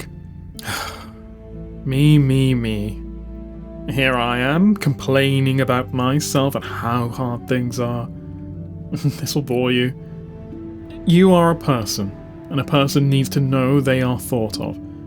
I am not thinking enough of you. But isn't this what you wanted? To know what was happening inside me without needing to ask? Well, here it is, my unformatted vomitorium of doubt. We are this close to losing them all. Every Guardian, returning to the dark ages of warlords and factions. All that saves us is what little authority the Vanguard still retains. Is Stasis the hill we die on? We forbade the Ahamkara, and to do it, we had to make the Ahamkara extinct. Though maybe we were just propelling them along the anathematic arc and towards the unspeakable chord they wanted to climb out of this world and into another metaphysics that somehow sustains our own. Do we have to make Stasis extinct just as we did the Ahamkara? I stop myself here. I remind myself of what I know. The popularity of Stasis is the direct result of a structure of power. A system we built, here in the Vanguard, to incentivize our Guardians to respect and obey. Rewards for joining strike missions. Bounties and milestones to quantify hard work. Elite equipment for loyal performers. Everything psychologically calibrated to engage the Guardian who might otherwise lapse into a useless fugue and vanish from the rosters of the active. We built this system, we benefited from this system, so we did not change it. Nowhere in that system is there any place for moral judgment. Nowhere is there any ethical instruction, no request for them to evaluate their ultimate purpose. Guardians do what makes them most effective, because we taught them to do so. This is our fault. We made our Guardians into soldiers, not warriors for good. We led them straight to the enemy's fold. All it had to do was offer a new and intriguing way to get that glimmer, that loot, that bounty, that victory. And it had them. I can forgive a few Guardians for doing what had to be done to defeat Aramis, but I cannot forgive myself for letting all these other Guardians follow. And why would we teach our Guardians to question the rightness of their own actions? Guardians don't like to doubt. I urged them to meditate on their past, and I thought that'd be enough. But even the meditations were just challenges to do it again, but better. I've been a fool, and I don't know how to fix it. Chalco, they ask me questions, and I don't know how to answer them. I can't even tell them who I am, because I am afraid that who I am will not be perfect enough, and they will see the flaws in me and turn away. And the Traveller's Re-Hiking did change what circles mean, you hunter barbarian. Perfectly squaring the circle cannot be accomplished with classical construction so long as pi is a transcendental number, because root pi is not constructible. That is, constructible by compass and a straight edge in finite steps. But paracausal invocation allows us to set root pi to an arbitrary value even in a flat manifold, and because the sphere of the awakened traveller defines a toroid in n dimensions... But this is all evading your point, isn't it? Pujari wrote that ghosts had disproven the existence of absolute incorruptible good in human beings. Because ghosts came from the traveller, which is an absolute good. So they should choose only the absolutely best people to become guardians. But we got warlords anyway, and people like Dredge and Yor, and even like the Drifter, which proves there is no inner goodness that cannot be broken by a cruel world full of violence and privation. Of course, Pujari didn't allow for the fallibility of ghosts. I feel like I've just said something very important, and don't know what it was. You're right that people think I'm distant and absent, and it's because I feel that people need confidence, not confusion. People seem confident when they don't change. So I stay remote, because what's far away seems immovable. Get too close to people and there's emotional parallax. They can see how you change. They see that you're complicated inside. I can't afford that. I have to be simple for them. Simple as Shaxx. Something hurt me recently, Chalco. Something Elsie told me about her future. She said I died at Savathun's hands. That I died brutally. The Zavala in her future told her I died because I was stubborn and self-righteous. I know it was another Zavala, wounded and in pain. But to hear that from a man whom I respect so deeply... Does he think I'm too distant? Even him? When we've shared so much?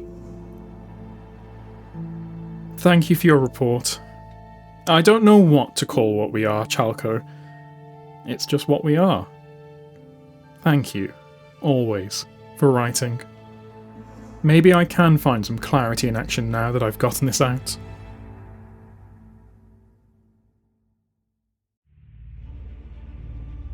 By the mind of Empress Caital, written in proxy by her scribe.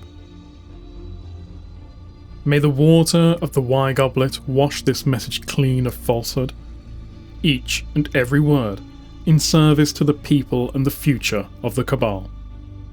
It begins. To the Spy Master and Biumvir of the human city Ikora Ray, the Empress Caital demands that you reveal all that you know of the current status of the deposed Callus.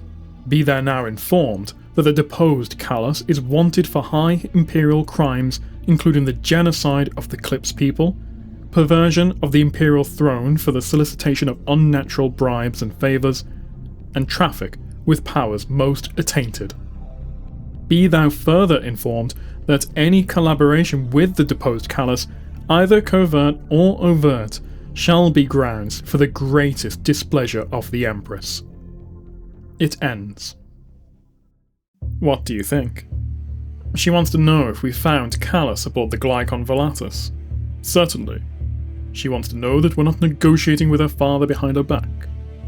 Which we're not. Are we? I can't speak for every one of our Guardians who experienced the, entertainments aboard the Leviathan, but my Hidden have absolutely no formal contact with Callus. I'm going to reply bluntly. That seems wise. Are you aware of the religious significance of the Y-Goblet? It means this scion is part of a spiritual minority. Remarkable to see the phrase used openly by a scribe the Empress clearly trusts. Has someone been gifting you Cabal religious histories? And why did she call me Biamvir? Because you're one of the two most powerful people in our government, Ikora. I'm relieved I didn't think of that. I don't feel like much of a ruler. Guardians only listen to me if they feel like it. Have you considered a state marriage to Caital to solidify our alliance? Have you? By the mind of Ikora Ray, who needs no proxy. May this message find the Y-Goblet full, each and every word in service to the people and future of the city. It begins. We know nothing of Callus's fate. We have no interest in pursuing contact with him, nor have we ever sought formal relations with his court. Guardians who seek his patronage do so without the approval of the Tower. This information is offered freely as thanks for the Empress's assistance during recent crises. But if we do become aware of Callus's disposition, we will not share this information unconditionally. We require that the Empress provide concession or information of like value in exchange for access to our intelligence. It ends.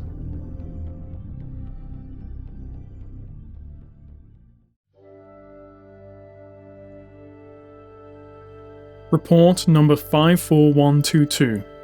Guardian Stat. Agent CHA-319. Subject: Statistical Analysis of IKO-006. IKO-006 has until now resisted all requests to undergo the standard test battery. I have convinced her to go on record by accusing her of vanity. Her power can't be so astonishing that to merely assess it for a private file would cause serious unrest. In exchange, I have been induced to include her own philosophical cavil in paragraph 2. Although she has very demonstratively declared that she will not read this file, I don't believe her. IKO-006 comments: Guardians insist on treating power as a monotonically increasing value with a single dimension. Guardians will casually create ordinal ranks of the power of their comrades when, in truth, but not in fact, light is not constrained by facts. Capability with the light is not only a multi-factor landscape, but strongly and stochastically influenced by circumstantial, personal, and esoteric variables. The light is, by definition, paracausal and obeys a logic different from physical concepts like charge, heat, or angular momentum. Any analogy to these physical measurements of power will fail to capture the true efficacy of a Guardian. Instead, we must look to self-understanding, clarity of purpose, and internalized phenomenologies and ontologies. Witness the self-reinforcing rise of Guardian classes and subclasses as logically consistent and easily transmitted bundles of technique. Essentially, Guardian cultural artifacts based on distinct interpretations of the light. Kernel logics from which implementations easily unfold. Or put differently, optime of discoverability in a phase space of possible techniques.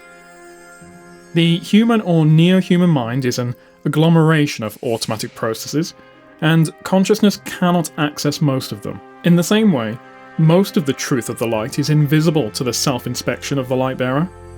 Asking any Guardian, myself not excluded, to leap through a few experimental hoops is not, and never will be, an effective way to test either their tactical or their epistemological ability.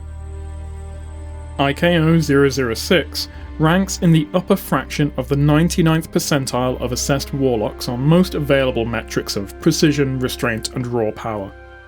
She is, in simplistic terms, a 5th Sigma Guardian, 1 in 3.5 million.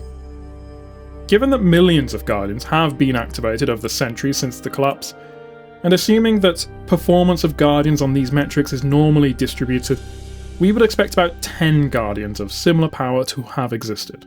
Probability favours IKO-006's existence, but also her rarity. She is neither an average Guardian, nor evidence for some special intervention by the Traveller. Complaints that her talents are overblown or inflated in order to reinforce her authority, or that she benefits from the special favour of a higher power, are sorely mistaken and ignorant of basic statistics.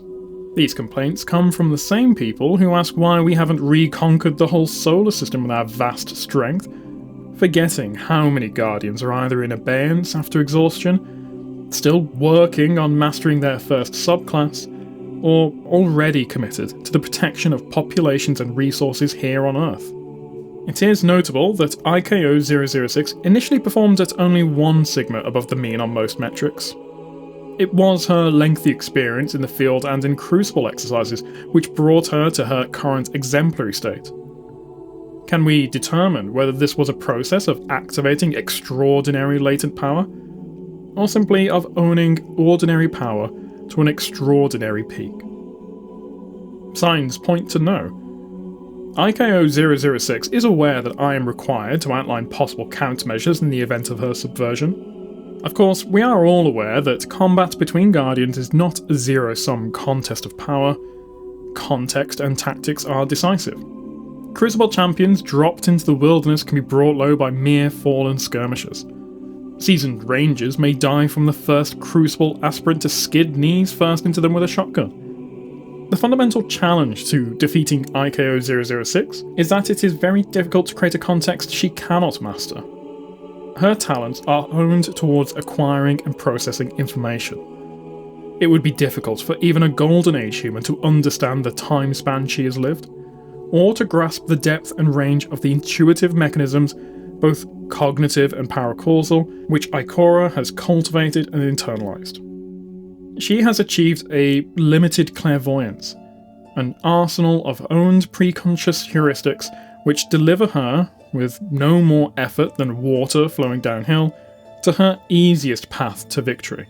Her goal acts as an attractor in the chaotic landscape of possible futures.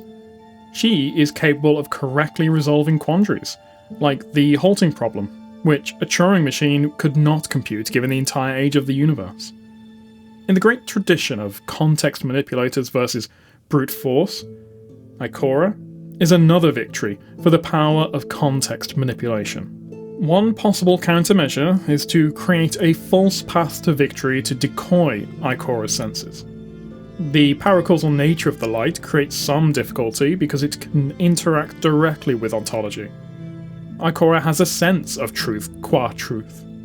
She may be aware that a deception is a deception simply because it is a deception. Therefore, a calculated fold in the tactical environment designed to draw Ikora into a vulnerable position may fail simply because it is intended to harm her. If I can name a single weakness in IKO-006, it is a distaste for doubt. She thinks quickly and clearly. She is accustomed to receiving the highest quality information and subjecting it to the most pristine and multiply contingent analysis. Cut off her senses, make her anxious, force her to doubt herself, and then flood her with contradictory and high-stakes decisions which cannot be optimized, and she will either paralyze herself or turn to raw fury. The fury, at least, is predictable. Test battery results attached. Remember, the standard caveats are about attempting to systematize and quantify a paracausal system that depends on the internal state of a weakly godlike being and its resurrected human client. End file. Pinned in one move, Chalco. Letter from Mithrax to Ikora. Dear Ikora Ray, with respectful courtesies and a proper bow, I have read the texts you sent. I understood very little. My thanks multiply. Truly, my knowledge of light is distinct from your own. For me, light is in the air and the joints. It is eaten. It is received in radiation and discharged in the neuron. It is not separate from the physical world. It is the world. You speak of light as an intervention in reality from outside, parallel to causality. This is not my sense of light.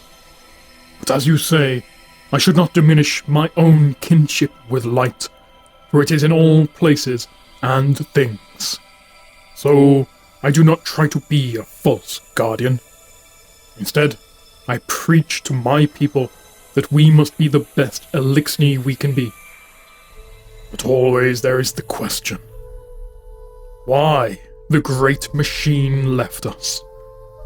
Why it became your traveller and stayed to guard you?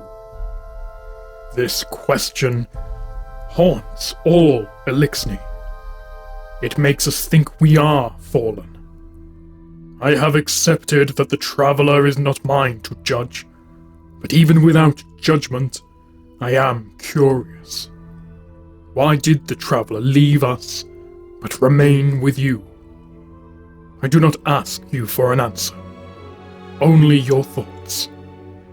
Mithrax. Dear Mithrax, with my own proper Irelis, what if the traveller abandoned you out of mercy, to give you a chance? I won't pretend to understand what your people experienced during the whirlwind, nor do I ask you to measure your pain against ours. I only mean this. We know no human settlements beyond this system. We are surrounded by darkness, trapped at the centre of a cosmic war. The Traveller's presence draws the attention of every great power in our galaxy and beyond. It protected us and gave us the light, but in doing so, it doomed us to war against its enemies. There is a very good chance humanity will go extinct here. But there are Elixni who survived the whirlwind. There are Elixni alive around other stars, alone and small in a dangerous universe, but free of any obligation to the Traveller. I believe that the Traveller despises coercion. I believe it would not force the responsibility of defending it upon one of its chosen species unless it had no other choice. Why then does it choose species to uplift in the first place? Why doom Elixni or humans to a confrontation with darkness? Perhaps it will not let the darkness coerce it into abandoning its purpose. Perhaps it doesn't value longevity the way we do. Maybe it values a short, bright existence more than a long, ordinary one. I don't know. When the Traveller left Reese, it gave your people a choice. Some chose to follow the Traveller. Some chose to go make new lives. And you? You chose to stand with us against the night. Ikora. Report 011. Pyschometer test. Agent TRU-135. Subject Pyschometer field tests. The new version works. Love all the knobs and antenna. Very analog. I took readings off a hatch control out here on Europa, and Cowlick was able to retrieve badly distorted voices in some kind of distress. I don't know if it's doing exactly what you Warlocks want, but it's doing something alright. Cowlick says it's probably tapping into her scrutiny, if you permit that term in your ivory halls. Now, I'm not much for gadgets, so I won't ask you how you rigged this thing. But I am one for gossip. Weren't we closing in on some kind of workable theory of exactly how our ghosts resurrect us? One which was, if I'm not mistaken, based on research by the Future War Cult? Did any of that work survive, Lakshmi? You know, they did try to recruit me once. The cult. Over a game of poker. 52 cards in a deck don't seem like many, this hard-ass Titan told me. But there are 80 to the power of 67 different possible shuffles of 52 cards. You could walk back and forth across the observable universe faster than you could count all those possible shuffles.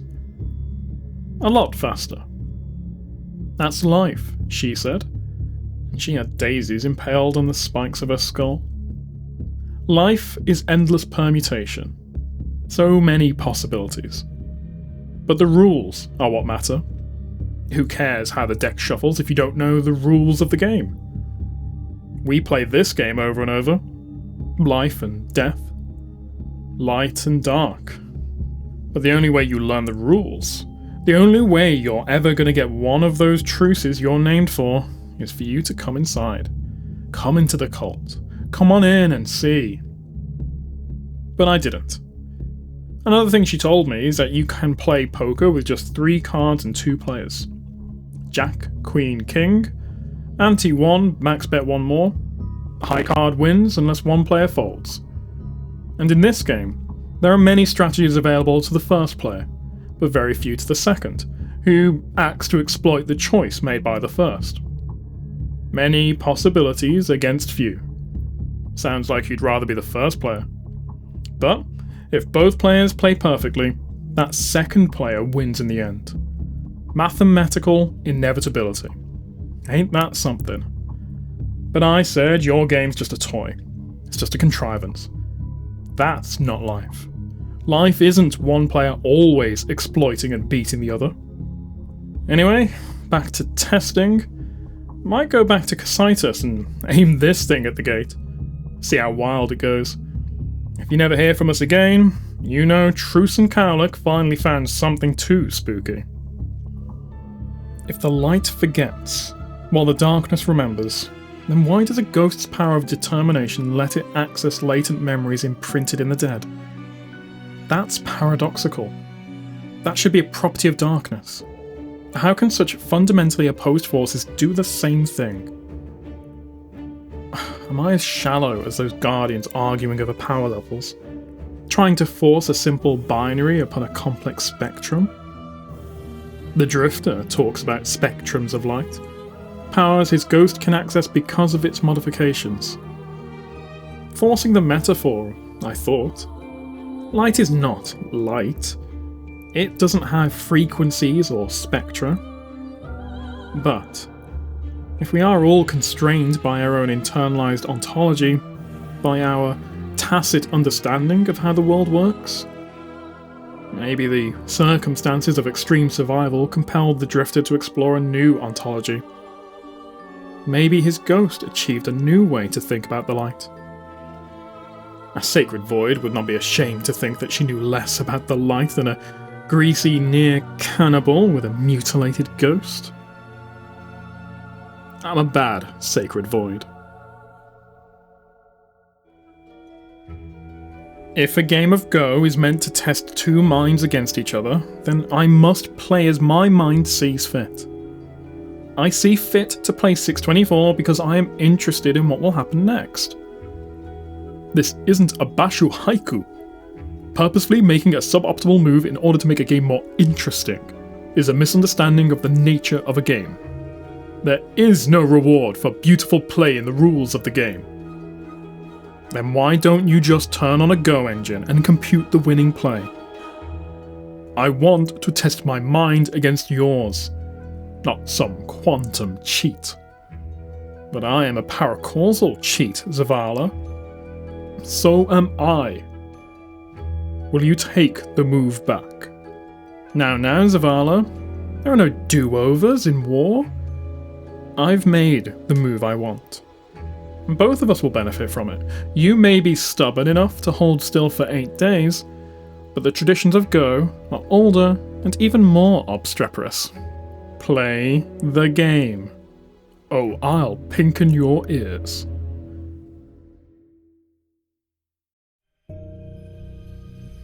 Report 1314 Fallen.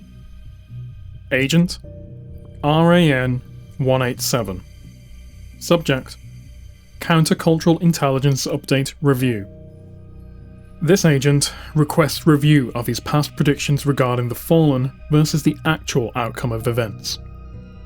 Regarding VIP 2029, Aramis the Shipstealer. Quote, this agent would urge the Vanguard and other interested leadership to aggressively prioritize her destruction. End quote. Outcome. VIP 2029 was not sanctioned in time to prevent her from gaining unprecedented new abilities sourced directly from the agent of the collapse. Although ultimately neutralized, VIP 2029 succeeded in cohering fallen power around Europa and in destroying irreplaceable Golden Age systems and information.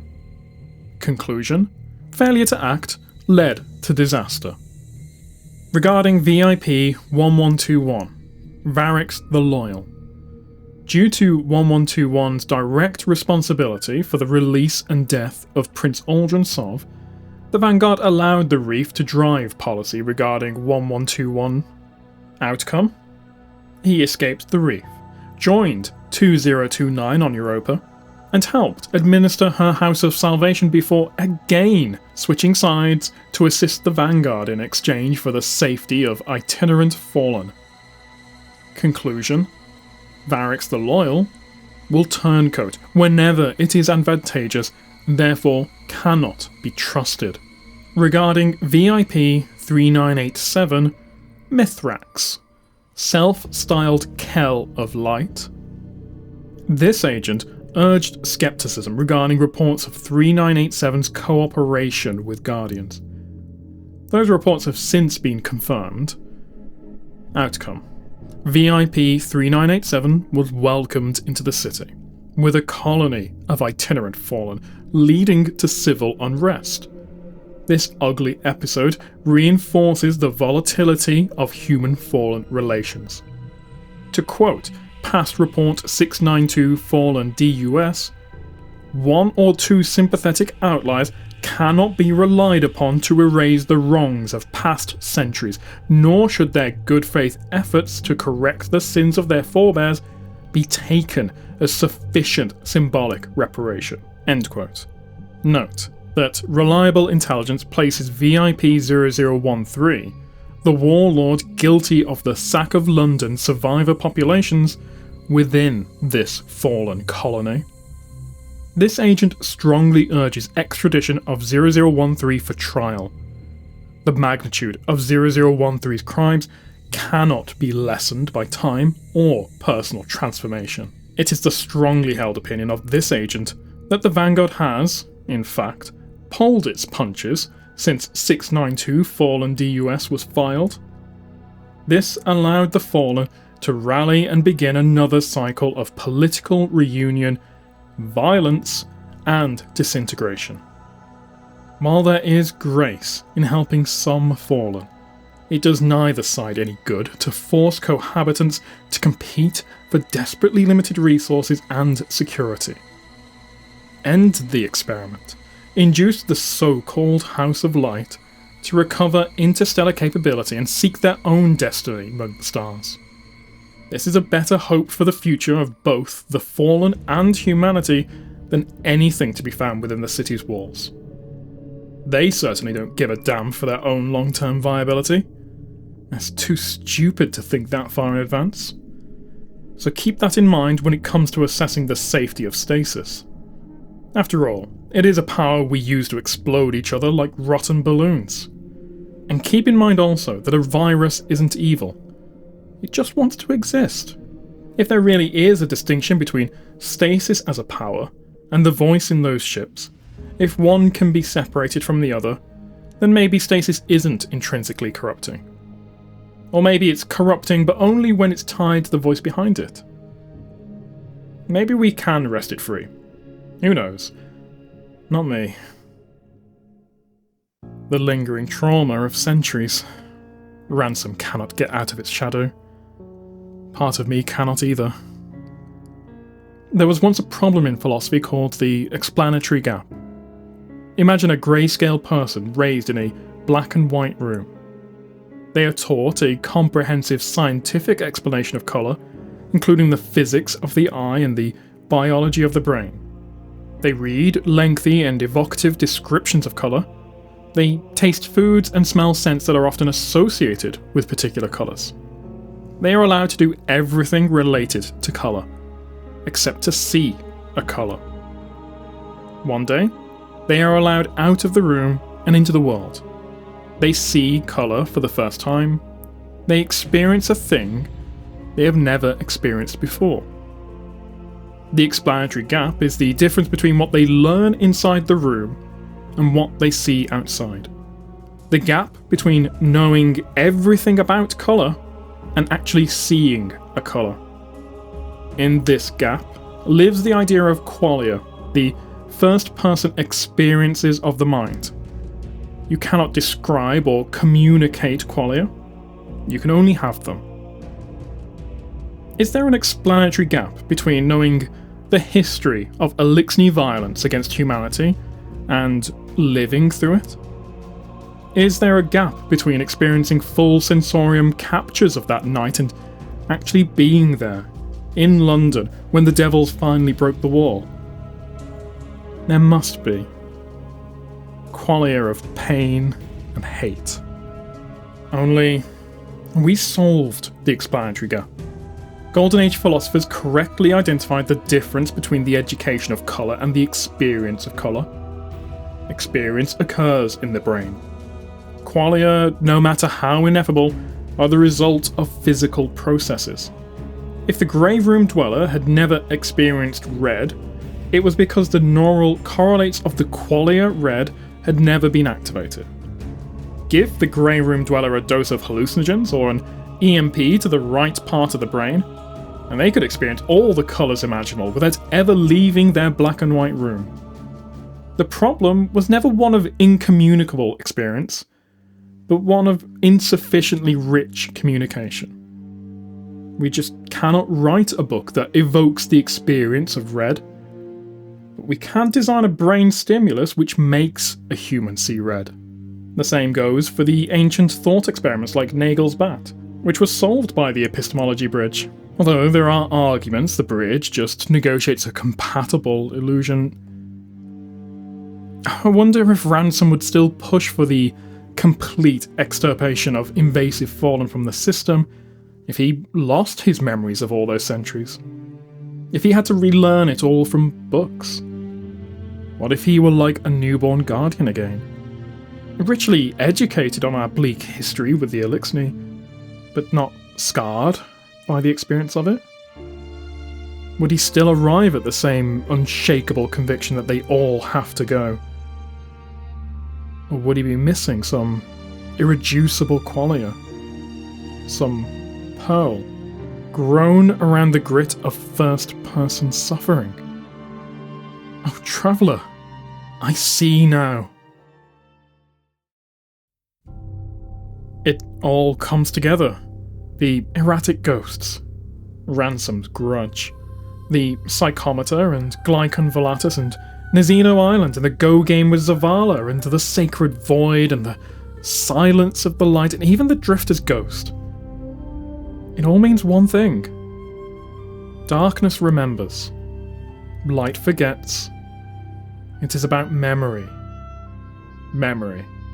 And forgiveness. The Prisoner's Dilemma.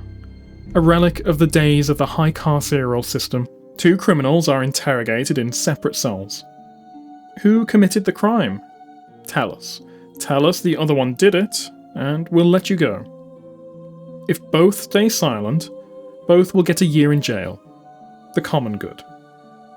If one blames the other, the rat goes free, and the other gets 10 years. One winner, one loser. If both rat out the other, both get 5 years in jail. Common failure. The only choice an individual prisoner has is to stay silent, to cooperate, or blame the other, to defect. Together, their two choices make 4 outcomes. Naive rationality, which was the assumption in the first days of behaviour theory, always leads to the common failure. Always. Both prisoners blame each other and go to jail for 5 years. No other outcome is possible. This is why. A prisoner who stays silent, cooperates, suffers a year in jail if the other cooperates. 10 years in jail if the other turns. Possible outcomes: 1 year or 10 years.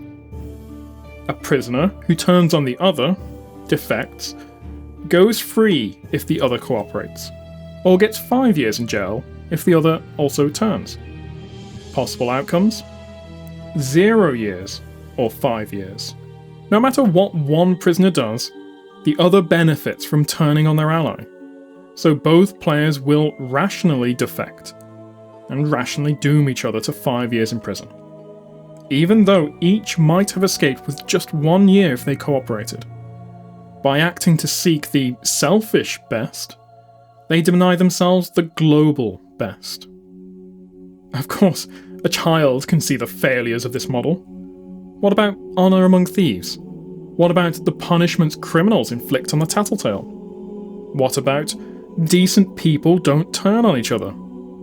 Later developments in behaviour theory call these influences externalities because they are not described by the rules of the game alone. Now we turn to evolution, the rule that made us all. Evolution is not a simple zero-sum fight to the death. It has room for cooperation and coexistence, but it ultimately rewards systems that perpetuate their own survival. It is a local optimizer, like the players in the Prisoner's Dilemma. It only cares about who is ahead now. It is impossible for evolution to reward those who sacrifice themselves for others. Evolution can only reward those who benefit from the sacrifice. And the winners don't carry the self-sacrifice gene. The only altruism that evolves under these rules is the tit-for-tat exchange.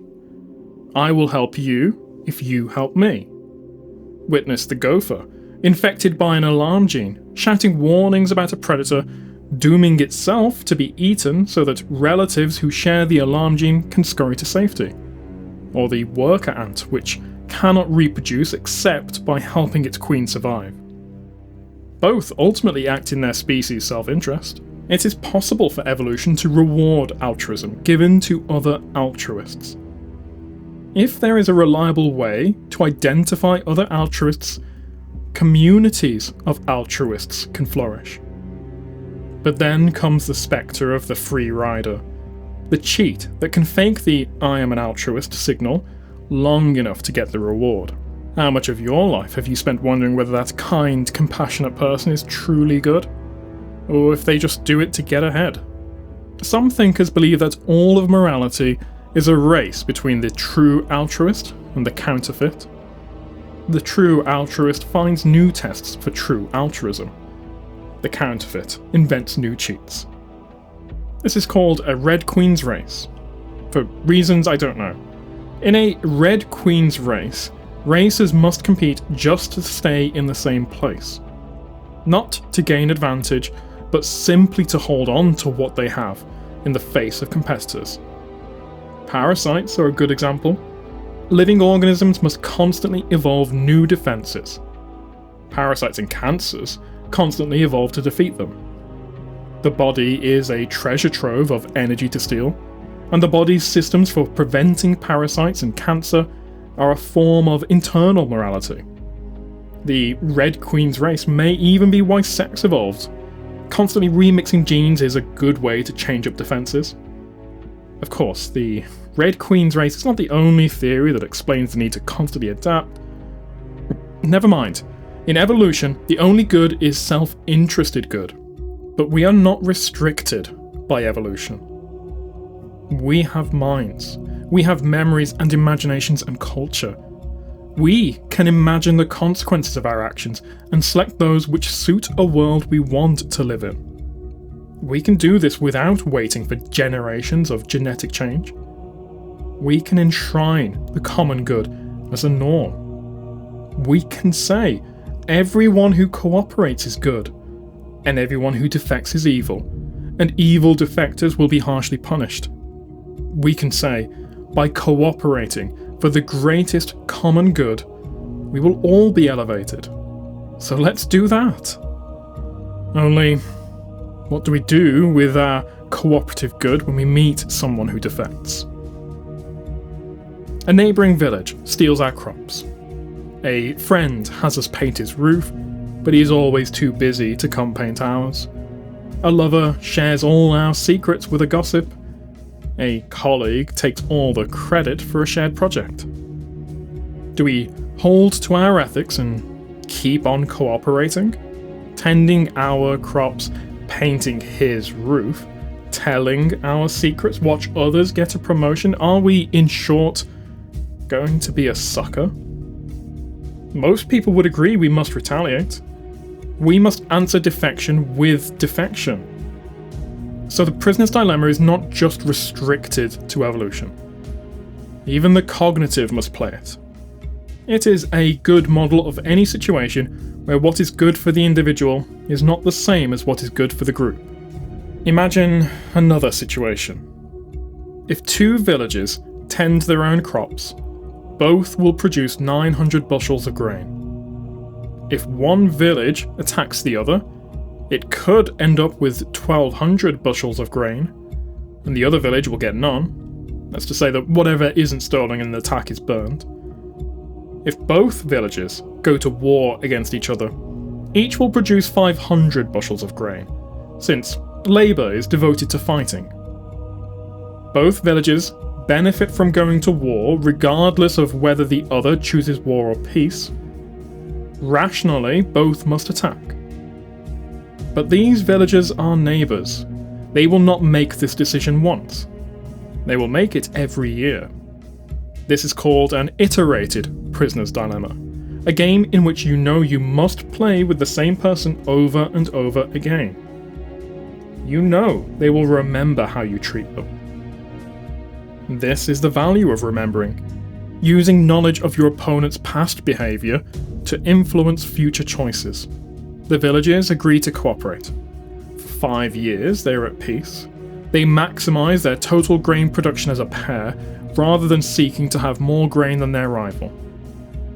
Then, on the 6th year, a misunderstood letter or a change in leadership or the influence of an outside power makes one village attack.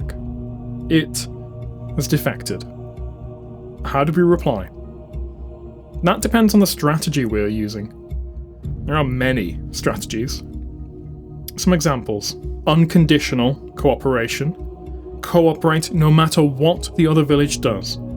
This strategy achieves the greatest total grain output, but only if it is playing against another cooperative village.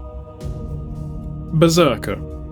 Always attack, no matter what the other village does. It always beats the unconditional cooperator. It's an optimal strategy in a one-off game.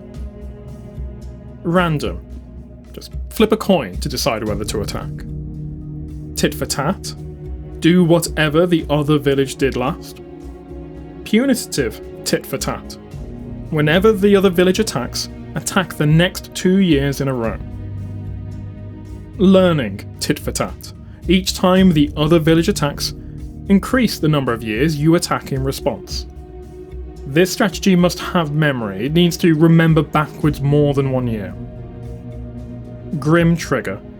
Cooperate until the other village attacks, then always attack. Probe. Begin with an attack, then cooperate for 2 years. Base your further decisions on how the other village reacts.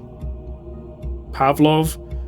Cooperate if both villages made the same move last year. Attack if you made different moves. Equalizer. Choose to cooperate or attack so that both villages have equal expected grain yield in the long run. And Extorter. Attack in such a way that your village's grain yield is always higher than your opponent's, even if this means the total grain yield for both villages collapses. Then there are advanced strategies, colluders that use coded sequences of cooperation and attacks to recognize each other and form hierarchies. Never mind those for now. The most human strategy is some variant of tit for tat. Tend to cooperate, but do unto others as they do unto you. Start nothing, but if you are hit, hit back hard. Hit back harder each time. So, you punish the other village for attacking. You counterattack. Unwilling to walk away from a war they've already spent blood on, the other village attacks for the next 2 years in a row. A cycle of war begins. If we take A to mean cooperating, and X to mean attacking, defecting, and both villages are playing tit for tat, the two villages' behaviour over the years will look like this. They are now trapped in an infinite war. Let's say that the village's yearly grain production plunges from 1,800 bushels to 1,200 bushels in the first year of war, to 1,000 bushels each year afterwards. Yet neither side can break out of the cycle of retaliation. The only way out is a moment of grace. Cooperation, spontaneously and for no reason, after 20 years of war. Forgiveness without cause, unilateral mercy, declaring peace.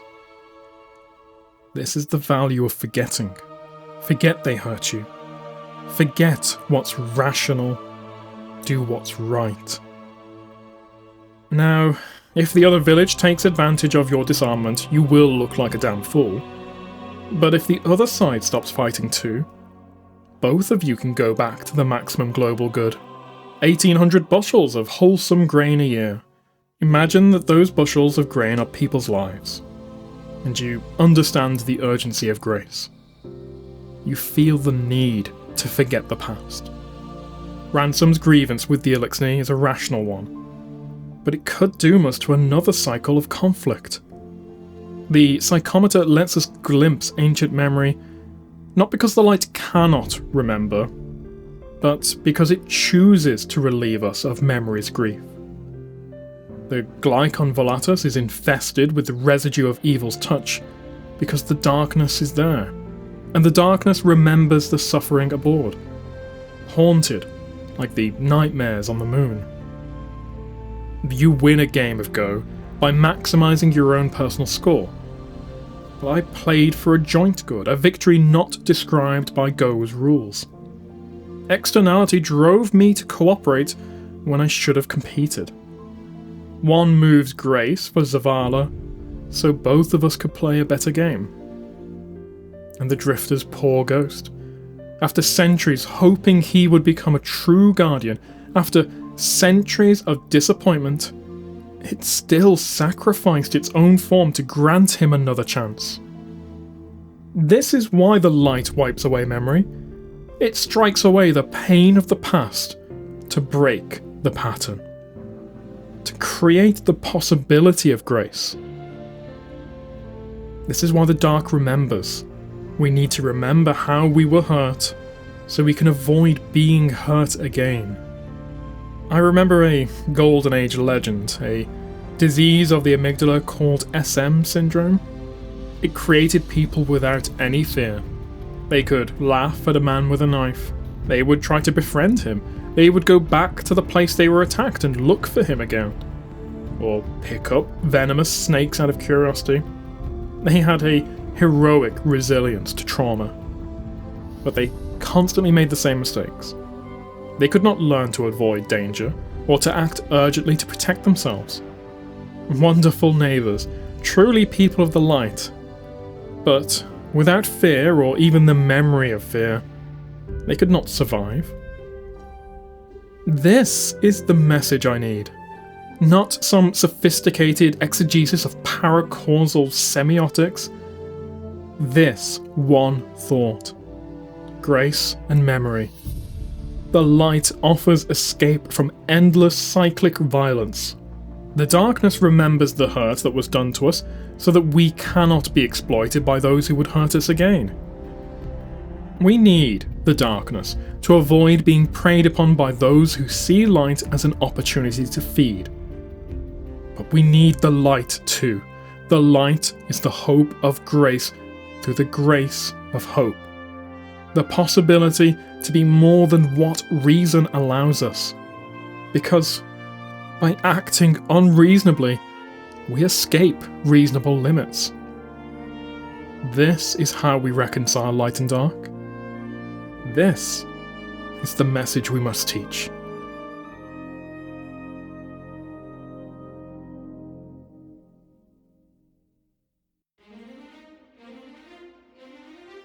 Letter from Ikora to Sen-Aret.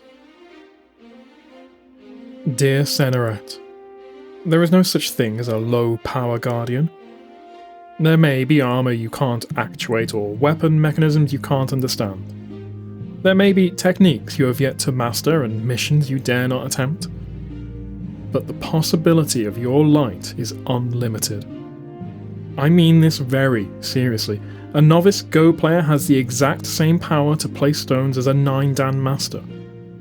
The only difference between them lies in their knowledge and ability to choose. This is my firmly held and personal truth. The only difference in power between you and me lies in what we have learned and practiced. Not many guardians are brave enough to ask such questions. Maybe your age has done well by you. Your society might have been too small for leaders to rule you from far-off palaces. Maybe you were resurrected without any fear of bringing your concerns before your tribe. I often wonder how many of the attitudes of our past lives we bring into our rebirth. But investigating this would fall into the taboo against pursuing past lives. And no guardian would want to be told they retained ancient prejudices, even if the structures of power that once gave those prejudices their venom are long gone. This brings me to your treatment at the hands of other guardians.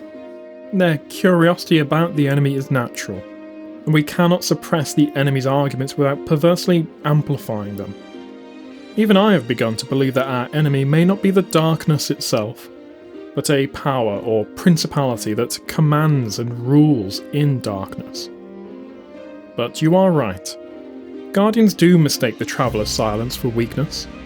They do see the constant necessity of violence, and the rewards they reap through that violence as a reason to disdain peace and virtue as dull. Guardians want action, and meaning, and loot. All Guardians have experienced devotion, sacrifice, and death. This separates us from the rest of humankind.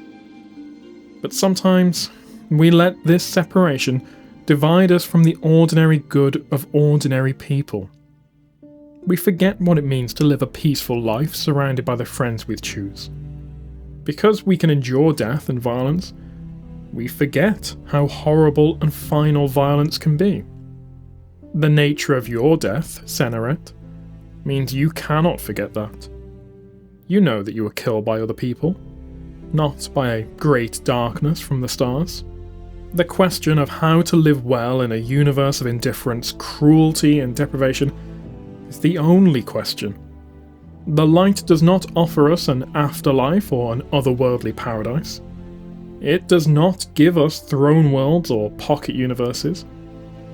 The light tells us that paradise is something we have to make here. The darkness cautions us against mercy to our enemies. Are we fools for trying to be good when our very survival is at stake?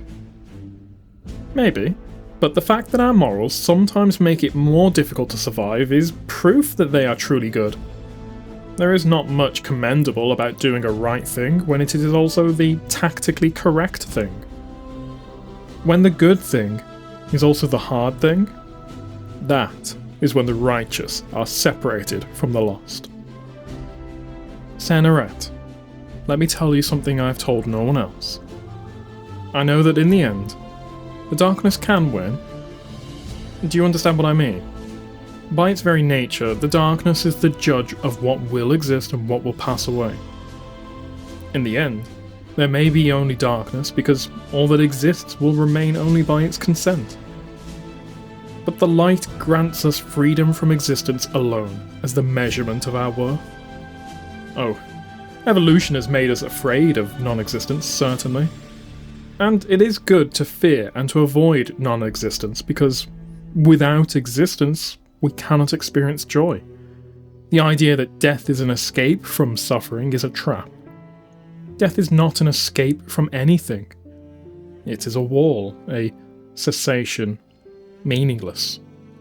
I do not ask anyone to embrace death. There is no possibility in death. Life is our only chance to live. Darkness helps us avoid death. It helps us to go on existing. It is necessary. We must remember what hurt us, so that we will not be hurt again. But darkness alone points to an eternal existence of mere survival, to a universe where the only judge of a good existence is the ability to go on existing. It is the grace of the light that grants us the dignity to choose a finite life of compassion and common good over an eternity of competitive subsistence.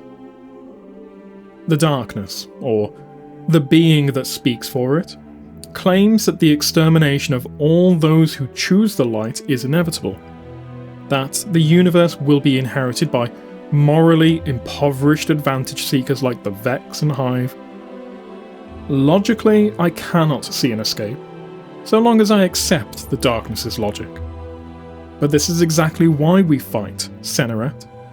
Not to preserve our own lives, but to preserve the possibility that we represent. When all choices are measured by their fitness payoff, by what they do to benefit the continued existence of the chooser, the darkness has won completely. The most important thing we can do, the most formidable blow we can strike against our true enemy, is to offer irrational grace. To choose unreasonable hope and unreasoning compassion, even if it goes against calculated advantage. It is only by disregarding the logic of mere survival that we can create a possibility of existence outside that logic. So, if they do not offer you a spot at the campfire, if they call you naive, if they dislike your complaints about the casual violence of the casually violent, if they quote from the unveiling texts, tell you how the gardener lost because it always stopped to offer peace, and the winnower always struck, then ask who they would rather sit by at the fire, gardener or winnower. Then ask them if they would like to live in a universe where no one ever sits beside anyone else at the fire. Never forget that even in the miserable logic of the prisoner's dilemma, it is the cooperators who create the best world.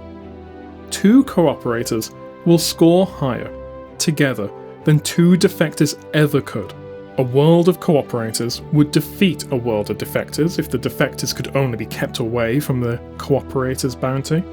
Never forget that what we achieve together, what we accomplish by leavening darkness with light, and light with darkness, tempering grace with memory, and memory with grace, is quite literally more than the darkness alone can imagine. The Hive may have extinguished entire galaxies of allied life, but before the Hive came, those ecumenes accomplished titanic works. What do the Hive have to show for all their conquest? Miserable warrens and rotting moons? Even their libraries are just catalogues of death. Even their queens want a way out. Never give up hope. If it is possible to live well, then it is worthwhile to try. If it is possible to exist by the rules of the light, then the darkness is forever defeated. It cannot dominate all things for all time. Above all else, when you are in the deepest pits of despair, I offer you this. I believe that there is no reason the Traveller chose to make it stand here at Earth instead of at Reese or any world before. I do not believe in any special quality it detected in humanity, nor in any great tactical advantage the Traveller gained by vouchsafing its power to us. It did not release its ghosts as a move in a scheme of incomprehensible complexity, or because we fit the criteria of an ancient plan. It did not compute the set of contingencies which could permit its own survival, a 1 in a trillion pathway through a thicket of certain death. I believe the Traveller simply could not bear to abandon one more infant possibility. So it chose an act of unreasonable grace. Clarity in action, Ikora. Message reply from CHA319 to IKO006. Subject: personal reply. Thank you for writing back. Determination is a good word for it. You have a lot on your mind, and I like to hear it. I won't tell you what to do, but I will tell you, honestly, that you can't stop them from using Stasis. It's here to stay. People want change, they want possibility. They'll pick up what they can use. Which leads me to my next big fraught question. You once told me that you consider VIP 2014 to be a real friend. Someone you trust implicitly. But 2014 was forced to use Stasis during the events on Europa. I know 2014 is just one of a number of powerful Guardians from the Cosmodrome cohort, but there's no question they're an influence on their peers.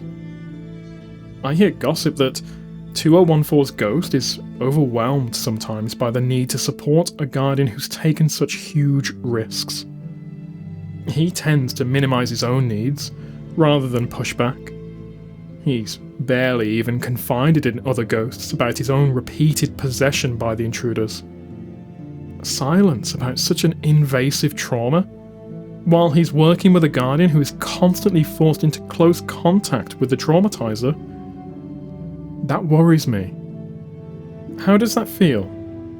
Having a trusted friend set the precedent for Guardians using the darkness to save the day?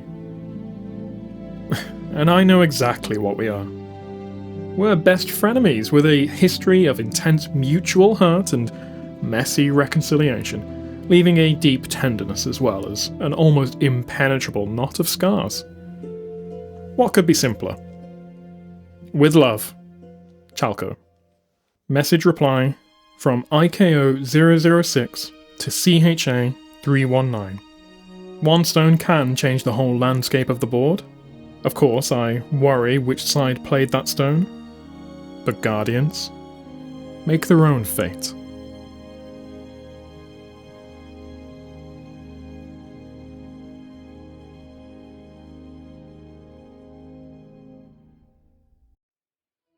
Deep space transmission from X-Consensus faction Dead Orbits Iraq Jalal to Vanguard Ikora Ray. Alright, I give up. We may have quit the tower, but I still need your help. For 3 years we've had our best analysts working on the documents slipped to a Guardian via the Queen's Court. These so-called Truth to Power manuscripts. All we've got to show for it are burnt fingers and bad arguments. I appeal to the Hidden for help. Here's what I believe we can know with confidence. The author of all these documents is Savathun. The documents are an extension of Savathun's strategy in the Dreaming City. They are cyclic, deceptive, and fond of the "you did exactly as I planned" mantra. There is no encrypted content. Any solvable encryption scheme would be discovered by the mass scrutiny of ghosts. Therefore, encrypted information is little different from plain text, so there's no purpose to adding solvably encrypted information. Any unsolvable encryption scheme would remain unsolved and is thus equally purposeless. Therefore, the true message of the documents can be attained simply by reading the text. The true message concerns A. The importance of singularities in Savathun's personal cosmology, and or B. Instructions on how to mantle Savathun. We've had ships sweeping the edge of the system for orbiting singularities, but we don't know the mass of the distributary or Exodus Green's outward vector at the time the distributary formed.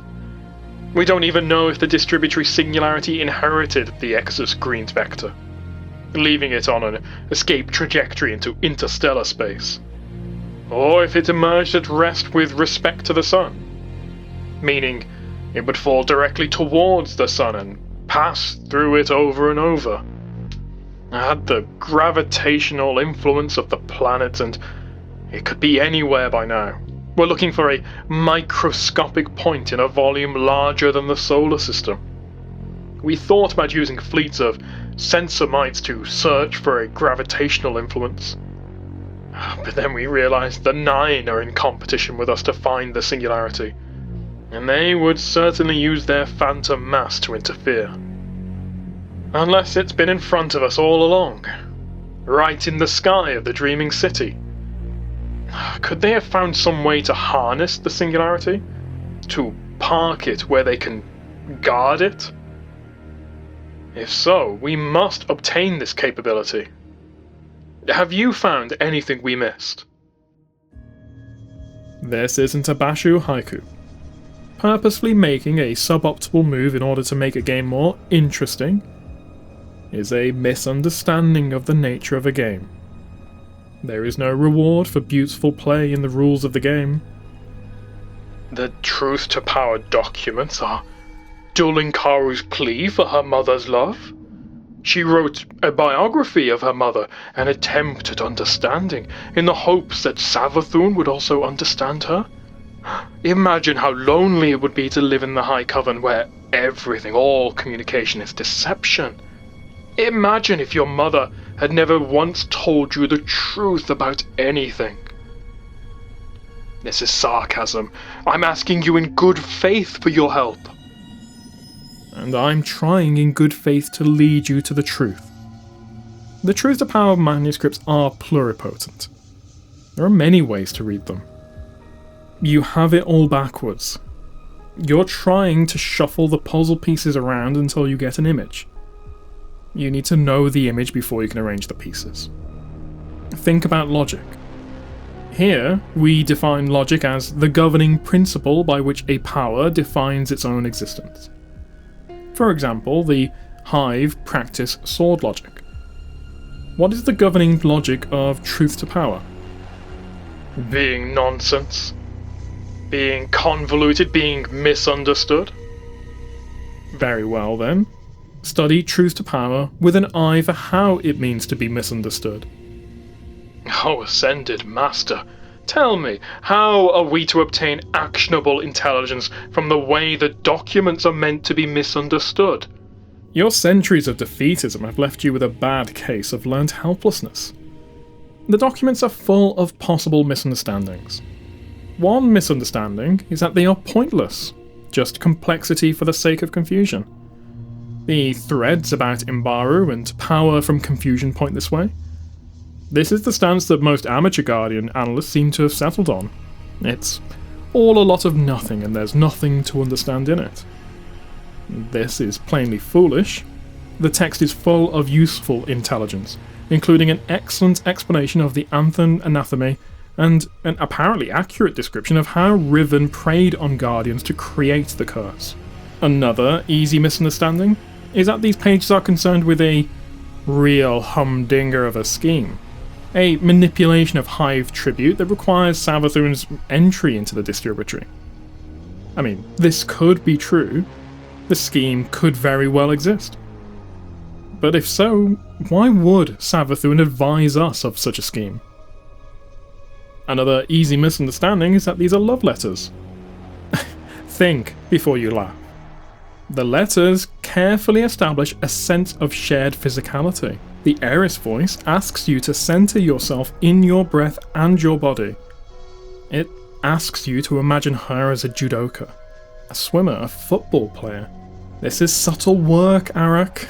It is the work of an alien that has taken on many forms and learned how to win trust in all of them. The letters plead with us for compassion. Not Eris describes herself as shy, pitiful, forlorn, afraid to share her true feelings for us.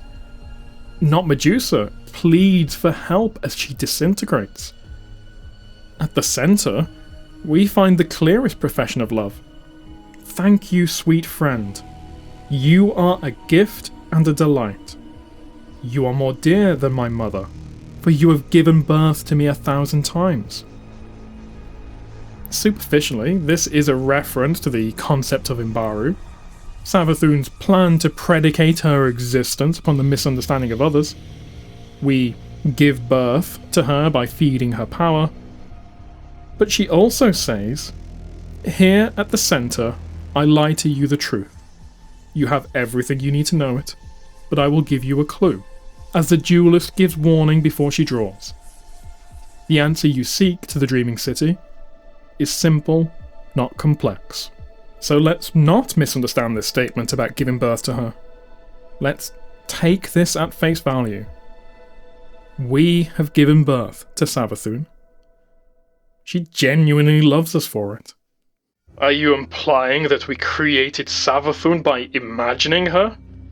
That her presence in the Books of Sorrow and all the things she's done throughout more than 1 billion years of time were caused by us reading the Truth to Power manuscript? If this is what the light does to her mind, I'm glad I was never chosen. No, I don't think that's the right answer. Her spawning on Fundament was only one of her births. She says it herself. You have given birth to me 1,000 times. Look at Truth to Power simply. What are the topics it centers upon?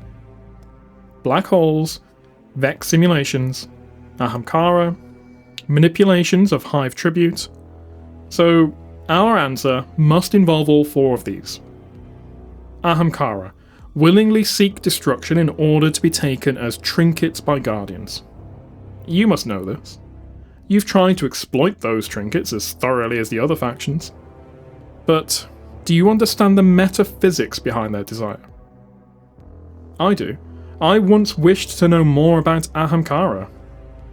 Wish granted. Ahamkara believe that by transforming themselves, by metamorphosing from monsters into treasures, they become more real, more important ontologically. It is the gap between reality as is and reality as desired that they feed on Arak. And Guardians are the richest, finest source of reality as desired that they have ever met. What have Ahamkara artifacts ever done but instill delusions of grandeur? A solipsistic madness. I am more real than what surrounds me. Why is this? The skulls of dire Ahamkara speak to me. They know I want to know the truth, and so they whisper to me of a path they climb. They call it the anathematic arc. They are going somewhere. Somewhere they consider more real. Guardians are part of how they get there. What if Savathun wants to go there too? If you say there is somewhere more real than here, you're implying that we are not real. This is the simulation argument. That we are ghosts in some other world's machine. And there are no real stakes in our war for survival because even if we are extinguished, we were never more than phantoms. I refuse to accept this. Oh, don't be so timid. An Arak of dead orbit driven to despair by the thought of other universes? When you should know the lore of Hubble volumes and Tegmark hierarchies by heart. Our existence is real to us. Vitally real because it is ours. It's the only one we have. Even if we are simulations or imaginations, we have an inner life as rich as any real living thing. And so we are equally real. When we die, we are dead, dead, dead. We believe there are many timelines. Does that lead us to discount the reality of our own? Do we stop caring about ourselves, Ikora Ray and Arak Jalal, because in another timeline we are already dead? Do I punish you because in another timeline you murdered me? What matters to us is us. But it is possible for realities to be concatenated. The Awoken Distributary is an infinite universe, but it exists within our universe. The Truth to Power documents constantly return to the question of black hole singularities, to their value as computers and as secret keepers. We are told our true purpose as Guardians is to hurl all we value into a black hole. We are told that Savathun wants to enter the Distributary and slaughter those within to gain power. The Pathmere good black hole cosmogenesis principle of Golden Age physics confirms that the interior of a black hole is a new universe. All black holes produce their own interior cosmos. All cosmos, including our own, are probably the interior of a black hole in a parent universe. The Truth to Power documents want it understood that Savathun wishes to enter the distributary in order to gain power in our parent universe. The suggestion here is that it is possible for actions in a concatenated universe to grant power in the parent universe. What does this have to do with love letters to the human form? With confusion for the sake of confusion, you make no sense.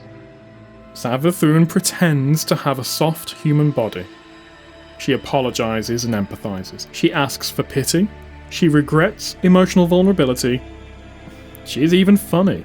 She makes a game for us to play. These are attempts to enter the mind of a human reader. Wherever she wants to go, it is a place with human minds. She needs to enter those minds to reach her destination. Are you actually suggesting we are concatenated within the mind of a reader? Wouldn't that be something? No, the answer here is simple, not complex. Certainly not a twist from early postmodern writing. We surmise that what Savathun wants in the Dreaming City must have to do with Ahamkara, Vex simulations, black holes, her daughter, Dulankaru, and the manipulation of Hive Tribute. So how can we relate these? At first, we believed Savathun wanted to use Ahamkara wishes to protect her daughter Dulankaru, while Dulankaru tried to find a way for Savathun to enter the distributary black hole in order to manipulate Hive Tribute.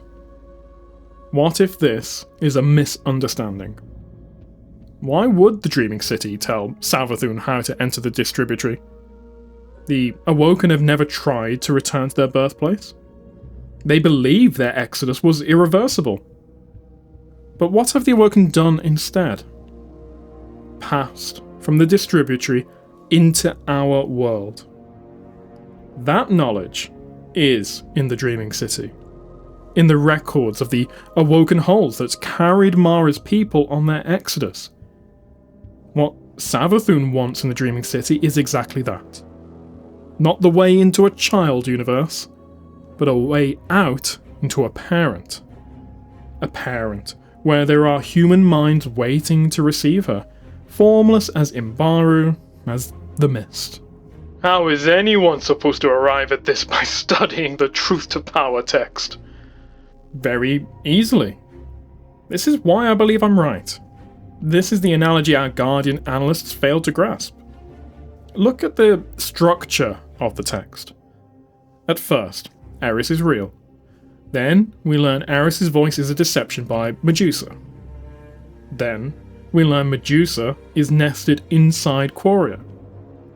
Then, we learn Quoria is a fiction of Dul Inkaru, and that the center, Savathun reveals herself to be the parent of it all.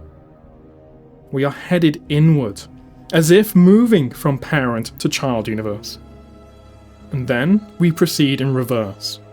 Savathun is revealed to be a fiction of Dulankaru, Dulankaru a simulation by Quoria, and so on. So in the end, Truth to Power moves outwards, just as Savathun plans to move. In from our universe, and out to the distributary. Or, out from our universe to its parent. Oh, I see.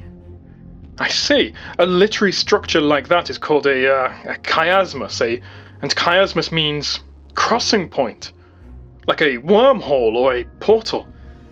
It was hidden in plain sight. But then we must act urgently to stop this. Savathun cannot be allowed to depart our universe into some reality superordinate to ours. But now you'll tell me, so what if she does? What can she do to us out there? It's all beside the point anyway. She may have already accomplished what she wanted. Some damn fool guardian carried out her instructions on a dare. I don't know why she wanted a powerful guardian to destroy her daughter in the ruins of Mara's throne. But she wanted it to happen, and I'm guessing the effects weren't felt here. I think she got a glimpse into a world above her own. Maybe even a kind of influence. Of course, Savathun is still with us. She walked among us as Osiris. She tricked us into removing her worm. She hasn't vanished into some higher reality. I do not think she's built a wormhole into another universe and walked through it, although her intrigues with the Nine have focused on creating singularities from dark matter. She keeps a lot of irons in the fire, our Witch Queen. I think rather that she sent instructions on how to mantle her. I think the whole Truth to Power manuscript isn't over. A manual on how to behave like her, how to describe her through action and thought so completely that you become her and thus give birth to her. It's done in the Books of Sorrow to recall her from true death. It might be done again. So, a part of her is out of the jar, slithering into that other world. Let's hope no one there has given birth to her yet. Maybe you're the one who has it all backwards. The light is non-computable. It can't be simulated in conventional physics. That proves that any universe with the light cannot be a simulation. Our universe can contain simulations, but it cannot be one. Maybe this other world Savathun's touched is subordinate to ours after all. Maybe they are the ones who exist in our minds. I dream of a purely material world, adrift in the true cosmos of light and dark. Poor, frail dreams. The things she'd do to them.